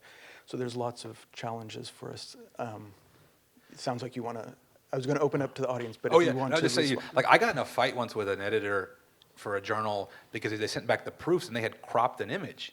And I was like, what are you doing? And they're like, well, it didn't fit the form, and I was like, but you don't get to do that. Like, I mean, but for this person, it just had to fit in a box kind of thing. And, clearly not, not someone who's thinking about, what had gone into making those images. And I think that we just have to, we have to teach ourselves those things and learn to appreciate, Yeah. in a different kind of way. Do we have questions? We have one. Should we collect a few questions maybe? We have one here, one in the back. Is there, you have a question too? Mm-hmm. Do we have microphones for people? Okay, yes, in the back then.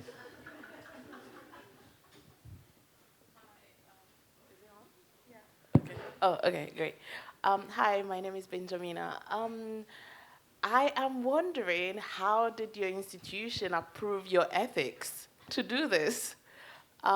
Because, of course, the context, especially for a university institution, might seem dangerous. And so I wonder how you were able to negotiate that. Yeah, and also I was thinking about your own position and your safety and whether your presence in these spaces makes you, I don't know, a witness to what is happening, and what are the implications legally for you, or what might the implications be legally for you? Thanks. Yeah, no, those are great questions. With the ethics review board, what I've learned over the years is that they have zero interest in protecting the people that I work with. They just don't want to be sued, right? And so there's like the institutional sort of requirements, and then there's my own set of ethics that I sort of work through.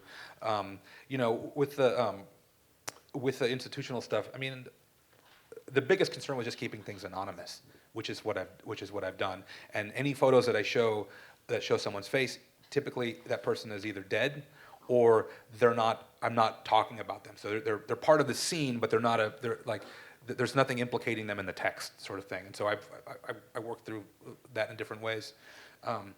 In terms of like my own safety and the people that I work with, they present a certain version of themselves to me, and I know that they're doing stuff that they would not want me to see behind later on. And so I'm getting like a curated sort of like smuggler experience, and there's lots of stuff that I don't get access to for good reasons. There had been moments where people were talking to me about doing sort of things like terrible things, oftentimes like revenge sorts of things, and in those instances that was my, I sort of took off my anthropologist hat and was like, look, this is not a good idea. Like, I'm telling you as a friend that like an eye for an eye, that's not in your best kind of interest. But for the most part, the only thing I really saw that was illegal was basically the consumption of drugs. I mean, everything else, the occasional fight, but those were pretty few and far between.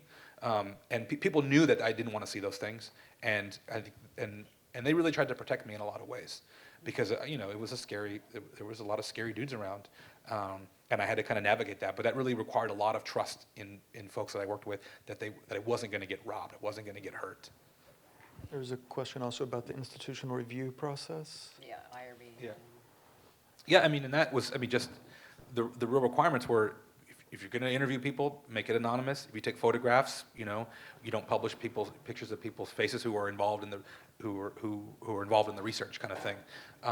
But it was the one at so University of Michigan is where the IRB was really, that's where I did most of the work, and that was really, they just drove me nuts, because they didn't understand what anthropologists actually do. And so, they kept looking at my application for what I wanted to do, and they kept saying, this isn't research. This sounds more like journalism to me. And I said, well, that's fine. Call it journalism, then I don't need an IRB, right? I can just do whatever I want. And they were having this argument. And I remember at one point, they kept denying the application and sending it back. And then I went to the office to sign some paperwork, and they're like, "We need you to be available too for answer a couple of questions, if need be." And then someone comes and gets me and goes, "Okay, they're ready for you." And I'm like, "Ready for who?"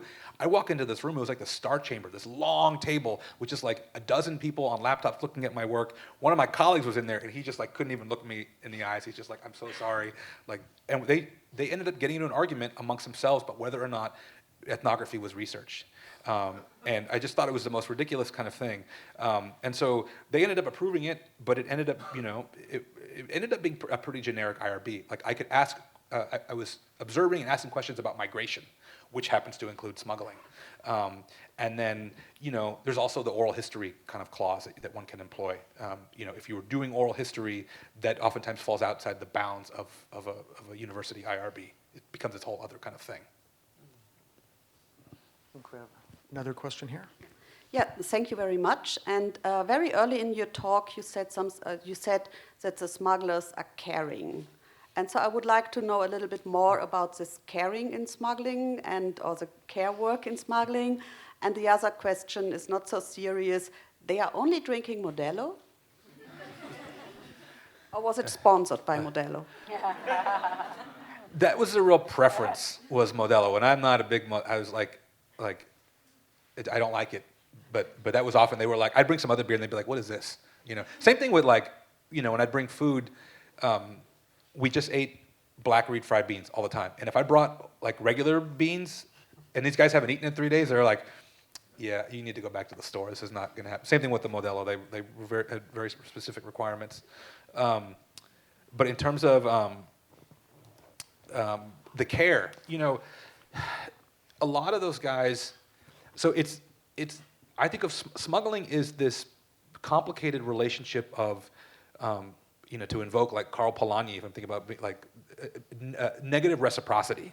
And so migrants know that they're going to get taken advantage of by smugglers, and they're going to pay more money than they've agreed to. And smugglers know that that's part of their job, is to try to get as much money as possible from a client, even if they've agreed on a price. Fleecing the family in Mexico. So they're constantly sort of fighting against these two things.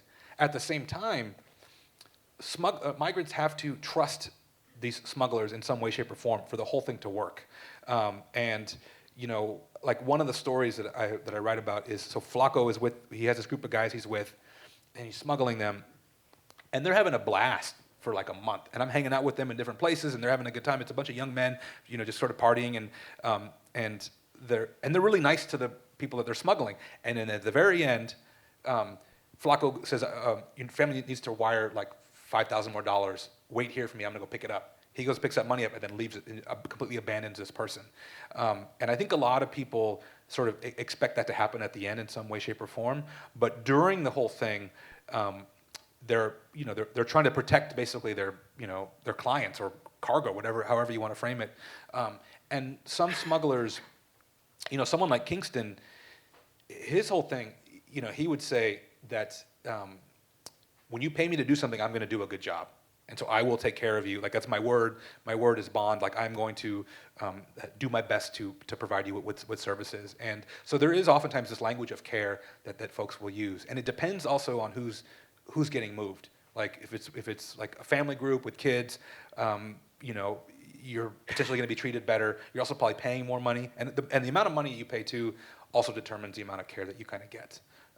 But a lot of those guys, talk about themselves as providing like a service and being a good smuggler, and they're always making references to the bad smuggler, even if it might be them as well.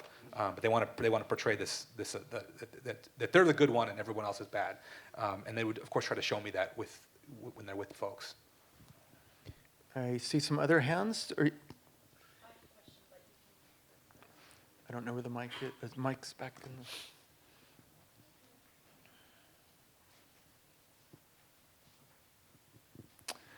Hello, thank you very much for the powerful talk and for this wonderful conversation. I had a question for Jason about the points of contact that you witness between the smugglers and I guess the sovereign, to not say the state, right? To include forces like off-duty police officers, military, retired military, but also, the state apparatus in terms of the cops and the military, immigration enforcement and whatnot. And in what way, are we also referring, and the smuggling market, are we also referring to these fundamentally, I guess, state, in a sort of anthropology of the state sense, state-driven forms of profit and profiteering off of these migrants, and relatedly, in what way, where does the bulk of the money, right? Because it's probably a multi-billion-dollar industry. Where does the bulk of the money, into whose coffers is that going? And it seems to me like privileging the smugglers perhaps comes at the expense of understanding the political economy in terms of the bulk of the money is not going into these guys' pockets. So where is that part of the story? Smuggling, I think, you're making less than minimum wage. I mean, it seems like they're making lots of money because they get it in these bursts. But a lot of the guys I write about, it's boom or bust. They only have money right after they've gone on a run, and even that's maybe $100, $200. Someone like Flacco or Kingston might make a couple $1,000s per person on a trip, but they blow that pretty quickly too, and that also covers a lot of expenses. I would say the bulk of the money goes to the people who are control, like the Mexican drug cartels, who are controlling aspects of the route, as well as the kind of higher ups. So like in the place I work in Pakalna, I write about, there's the guy who owns a local business, who just seemed like a normal guy to me. He, nice guy. I was going to rent a room in his house. Met his kids. He's like the head of MS-13 who taxes everybody who comes through there. And had this big ledger of, he's making between $100 and $200 per person every day, constantly. So those folks who are controlling different nodes make a lot of that money. But also, the state in different ways is making money off this because there's so much corruption. And a guy like Flacco or Kingston, all those guys have visas or papers that they've bought from a corrupt agent. And they use those contacts to make more. I mean, actually, Flacco now is no longer moving people. He basically is the go-between with government officials who he can buy visas from. So there's lots of folks making money in that, but like the kind of grunts, like someone like Chino or the other folks, I mean, they're making practically nothing. But they think that they're making a lot of money, but when you start to break it down, I mean, it's negligible. I mean, it's feeding them occasionally. But I think part of it too, a lot of those young guys, it's not necessarily about the money, it's the kind of the lifestyle that they sort of appreciate and the sort of freedom that comes with, being able to act crazy and do all these things kind of on a daily basis. Thanks. I think, okay, sure. And then I know that you've had a question for a while, so. Yeah. Hi, thank you. So I was interested in hearing about how you navigate this aspect of creating representations, as you said, of Black poor men or migrant people who are also migrants, and to talking about violence in this way, because you described them having difficult backgrounds, but at the same time, I'm a little bit maybe afraid of how this might be received, or how we think about violence perpetrated, say, by the same people or migrants who are also perpetrating this towards others, and how why you're not thinking, for example, about the other forms of violence that are happening, or how you're talking about that relationship, if that makes sense. Yeah, I mean, it's one of the things that I had to do with the current book project was there's so much it's more backstory than I'd ever written on anybody.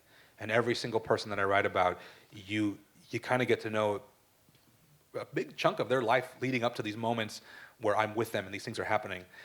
And part of that was just to explain how, migration is violent, it fractures families, and poverty, is disruptive to kinship and creates all these kinds of issues. So there's I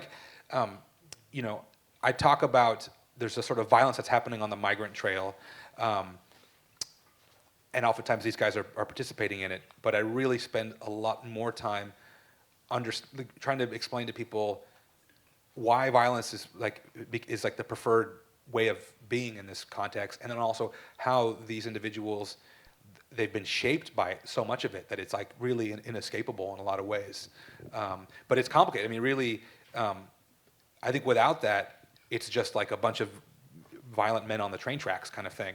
And what I've tried to do is to really go back in time as much as I can, so that when someone like Kingston flips out at a bar, it's not just because he's a violent man, but it's because he's experienced it in all kinds of different ways. And in him as a particular case,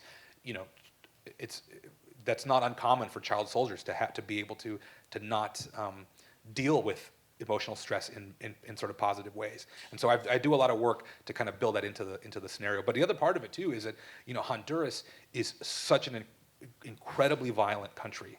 And one of the things that I talk about in the beginning is I say, before I started this project, I didn't know anyone who had ever been murdered, not personally. And then through this project, of course, someone that I'm friends with is murdered, and every single person that I write about has watched someone else be murdered. And that for me was just like this crazy thing to think about, that like you're coming out of this country that's what people are leaving for those reasons, but also it really shapes your kind of worldview and all these things. And I think that's really important for folks to understand that the sort of senseless violence in San Pedro Sula or on the train tracks has these roots that are important to try to dissect and understand the different layers of it. But of course, I mean, writing about violence is a really challenging thing, and you don't want to be. There's a whole. I mean, I didn't intend to even do this whole project. I mean, it really was like I was kind of done with migration. I was working one summer, my last summer. I was going to move on to other stuff. My friend Chino is murdered. Sort of sent me in a tailspin for about a year, where I just didn't know what I was doing with my life, and if I should even be an anthropologist anymore, and if I should just move on and do something else. And then I made the decision to kind of go back, and I said, I was going to write about you, so now I'm going to try to do that. And it ended up being this really difficult thing that like sucked me in, and I was exposed to all kinds of stuff that I think that really traumatized me. And now I'm trying to write about this violence in a way that I hope is nuanced, and I'm doing right by those folks. But I mean, it keeps me up. That question keeps me up every single night. I mean, especially as this book is finishing, If maybe I can have an add-on there. I mean, you have an amazing kind of charisma and jovial way of talking about these stories, but clearly this kind of research is so difficult to undertake, and I'm curious how you address issues of self-care in a way, talking about care. Like, how do you manifest the conditions that allow you to continue to do this, seeing people die in deserts, hearing about people being murdered, perhaps seeing crimes committed? I mean, you just talked in a way about having this period where you didn't know it threw your whole purpose in question. And I think these are such important topics to engage with, and it's so important that you are engaging with people that are dehumanized, that are rendered invisible in so many ways. But there's a toll, perhaps, that takes. And I write about that in this new book, about like what it's done to me. In a lot of ways, things from my childhood that I had forgotten about, I sort of started to remember in not really pleasant kind of ways. But I think part of it is, I gravitate towards certain subject matter, and I think part of it, when I'm working with smugglers, it never really felt foreign, because I felt like I'd gone to school with some of these guys, or I was maybe related to some of these guys. So there was this kind of weird kinship that I've sort of found with those folks. And I think at the same time too, I have like a pretty high tolerance for certain sorts of things, and that's probably because of my traumatic childhood, which is why therapy is really important. As I had to go back. I hadn't been in therapy in many years, and I've only found myself recently going back, because I was like, oh yeah, I feel like there's less unresolved kinds of things. But those things too, I think in a lot of ways, helped me to do this work, But I used to, when I was doing the Arizona stuff, and I would get asked that question, I would say, well, that's what beer's for, right? Beer makes everything better. And during the course of that work, I thought that I have a tough shell. I'm totally built for this. And what I found with the work in Arizona was that the more I did it, the more sensitive I became. Where now, it's very easy for me to just start crying, oftentimes for no reason. And when I talk about the Arizona work, I'm still giving talks on that first book, which I don't really want to be doing for a couple of reasons. But one of them is that it's just really painful. And I gave a talk last week in San Diego, and I just lost my shit in the end of this talk. It was this is hurts me so much. But at the same time, I try to use those things to sort of energize myself. And I know that I'm very privileged to be able to work with people and to tell these stories, and whatever sort of trauma that I've experienced through it, I try to just rechannel it and to say, okay, well, no one's going to care about these guys unless I finish this book or do this thing. And so in a lot of ways, that helps me to stay kind of, motivated. But, I never got the talk about field work is difficult. It's trauma. No one ever said that to me. They were go in the field and do it and then come back and tell us all about it, But clearly we all come back, even if we're not working on difficult subject matter, just being in a foreign place can just be really challenging. And I just don't think we have those conversations enough. On that note, you do know, for anybody working on, well, as you said, fieldwork in general, but violence, as you said, Richard Rechtman, who wrote The Empire of Trauma with Didier Fassin, has started a network, an international network for people working on questions of violence. He's an MD and a PhD, and he's a psychiatrist who treats the refugees who had come in from the Cambodian genocide, and in particular, the perpetrators, not the victims. So, and that's an important story to tell and to get into it, but how you manage that. So he's created this big international network for people to manage how you deal with violence.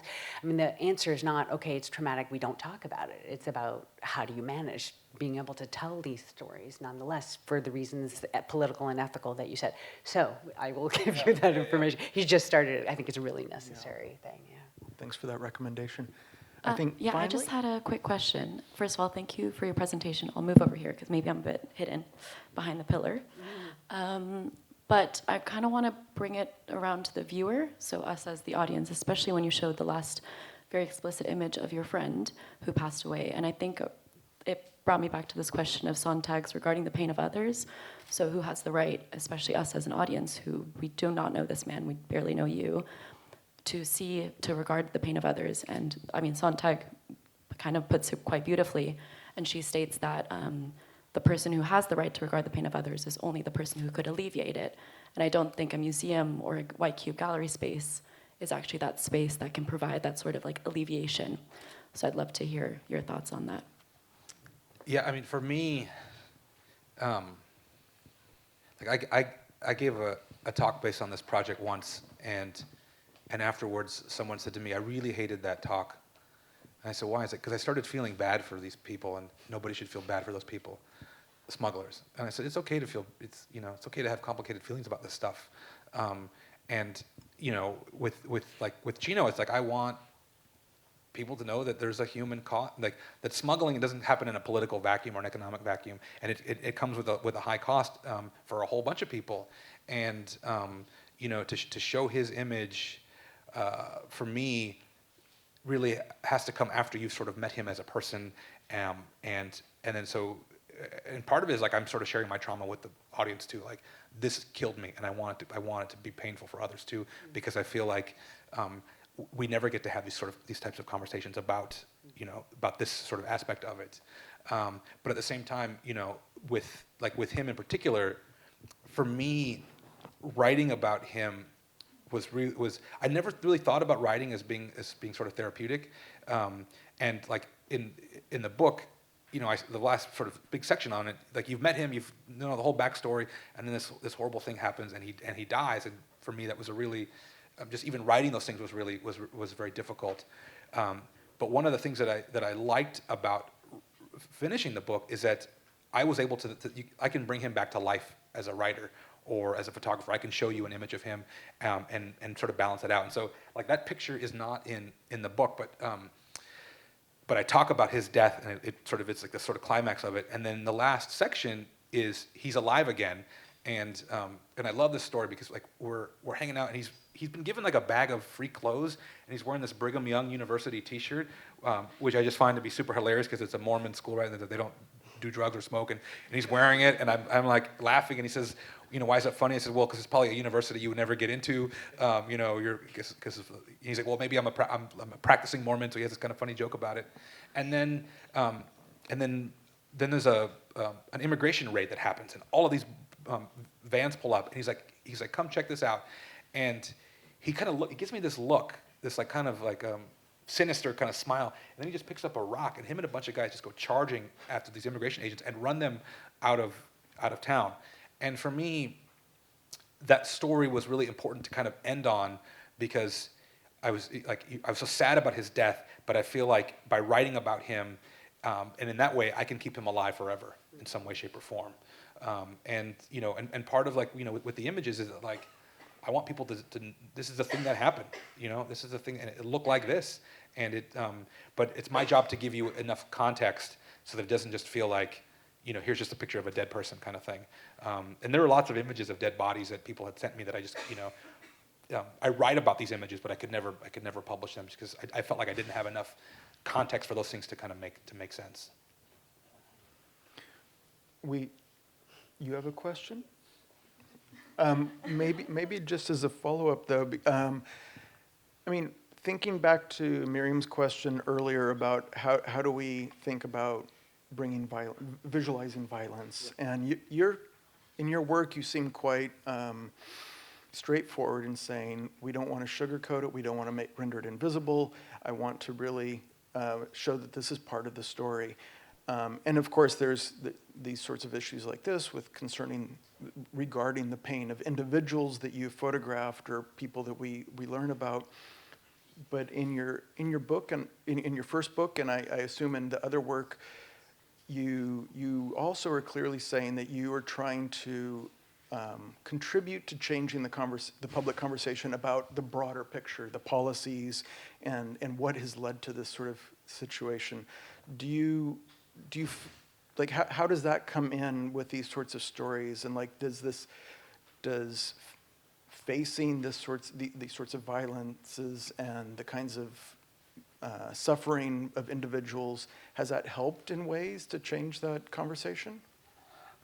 I hope so. I think with the first book, I remember I was speaking to a class once that was reading it, and they just read like the first part of it, and the student said to me, this is really angry. Like this intro, like you feel like you come across really angry in this introduction. And I said, well, it's partly because I wrote it last. And I said, if you read the book and you get to the end, you'll know why I was so mad when I went back and had to write the introduction.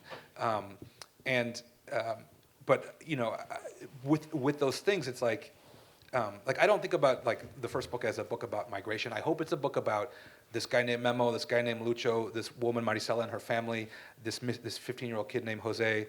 I hope that like minimally people can read that book and have a name or a face to attach to, the sort of migrant story. But it's just really challenging to know if you're having any kind of impact on anything. I remember I was at a conference once, an anthropology conference, and someone said, was on a roundtable and said, I wrote this book about this topic, and I thought that it would be so good that it would change the world and it would end all this kind of suffering. I remember thinking like, that's insane. Like that's and I was actually when I was in graduate school, I was in group therapy once with we're sort of going around the room talking about what our problems are, and I was like, I'm from LA and now I live in central Pennsylvania. Broke up with my girlfriend, like I'm sad, and then the guy next to me goes, my dissertation work is I'm going to solve the water crisis. Basically, the weight of the world is on my shoulders that I'm going to give everyone water that needs it. And I was like, that's insane. Like that's so like, why would you do that to yourself? And so with this work now, my whole take on is like, it's just every day I hope that I can put a little bit of something new out in the world that helps to kind of kick off a conversation. Hostile Terrain 94 as an exhibition for me, I just hope that the act of writing out the names of someone can just create a new kind of moment for someone, and that's all I can really hope for. The policy stuff, as an anthropologist, I think we're really terrible policymakers because people ask us for simple answers, and we're like, okay, I got 42 PowerPoint slides to explain this thing, and where do you want to begin? And so, for me, it's making a change in the world. I just try to do it as like the things that don't like. It's not the weight of the world, but it's like, what can I do today, kind of thing. But you hope that you put something out there and it at least kicks off a new conversation. Thanks. So my question is more, how do you deal with the duality that you kind of represent? Or if you ever struggle dealing with the duality that you present between ethnographer and artist, because one of them is supposed to be as objective as possible and the other one is known for being subjective. So do you ever, for example, are able to make decisions in the moment in the field, or do you feel subjected to kind of the expectations that you may have as an ethnographer or as an artist?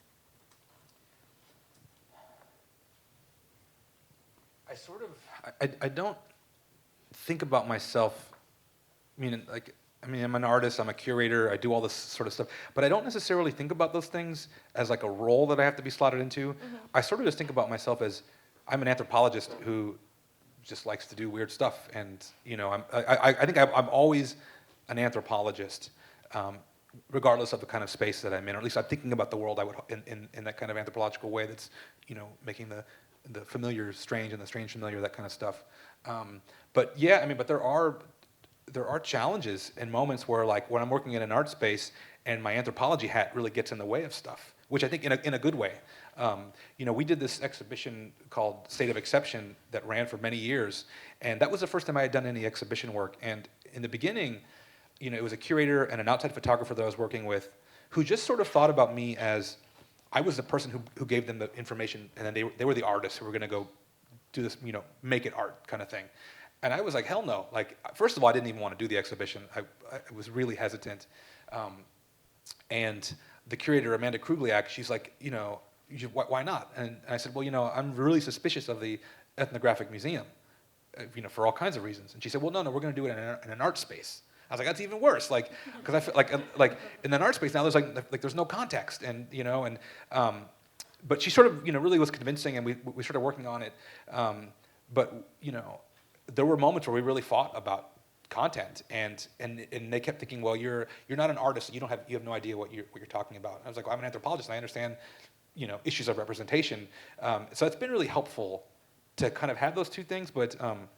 Like Hostile Terrain, I'll give you an example. They were installing it at a show in upstate New York, and they had underestimated how long it was going to take to finish. And it's thousands of pins that have to go in the exact location of where these individuals were found. And at one point, one of the curators was like, just put them anywhere, but just, it's just art. And we had to say, like, well, no, it's not just art. This is purposeful and precise, and that for all kinds of reasons. And so, that gets interesting sometimes with some of those conversations. I'm still learning a lot. I'm shocked that a curator would treat art as just something as sloppy as that. But I know Peter Pels had a question, but he's abandoned us. So anybody else have a question? Yes, one more. Final one. I was curious about the role of religion for these smugglers. There was photo of this bracelet with Jesus and this Bible, open Bible. Is it comfort, or is it, concepts of sin? And if you're expected to have a short life, how does it? Yeah, I'm just curious. Religion, very important for a lot of those guys.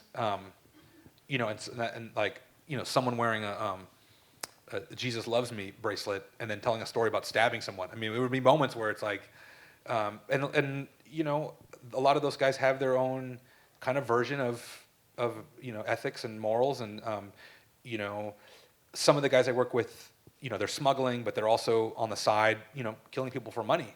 And then they would say, well, the smuggling work, I'm helping people out. I'm doing this, I'm providing a service. With the other stuff, those guys were bad people anyway. and better me kill them than them kill me. And so lots of sort of, rules and justifications for this stuff. But I would say the bulk of the guys I work with are very religious in different ways. And I think part of it is because it's such a precarious existence that, that religion is like this lot of comfort. And someone like Chino had multiple moments in his life where he sort of found God, tried to repent. I mean, even until the very end, it was this really important thing for him. I don't write about it enough, I think, in this book because it's sort of outside of my, thinking zone. But there's definitely, a lot of work that could be done on the role of religion amongst those guys. Okay, thanks everybody for your questions. I do want to remind you that tomorrow you can go see Hostel Train 94. If you just look on the back of the brochure, the details are here. Also, we are having a reception downstairs, so if you'd like to stick around and maybe capture Jason to ask about which camera and film stock to use. And I want to thank both Jason and Miriam for the conversation.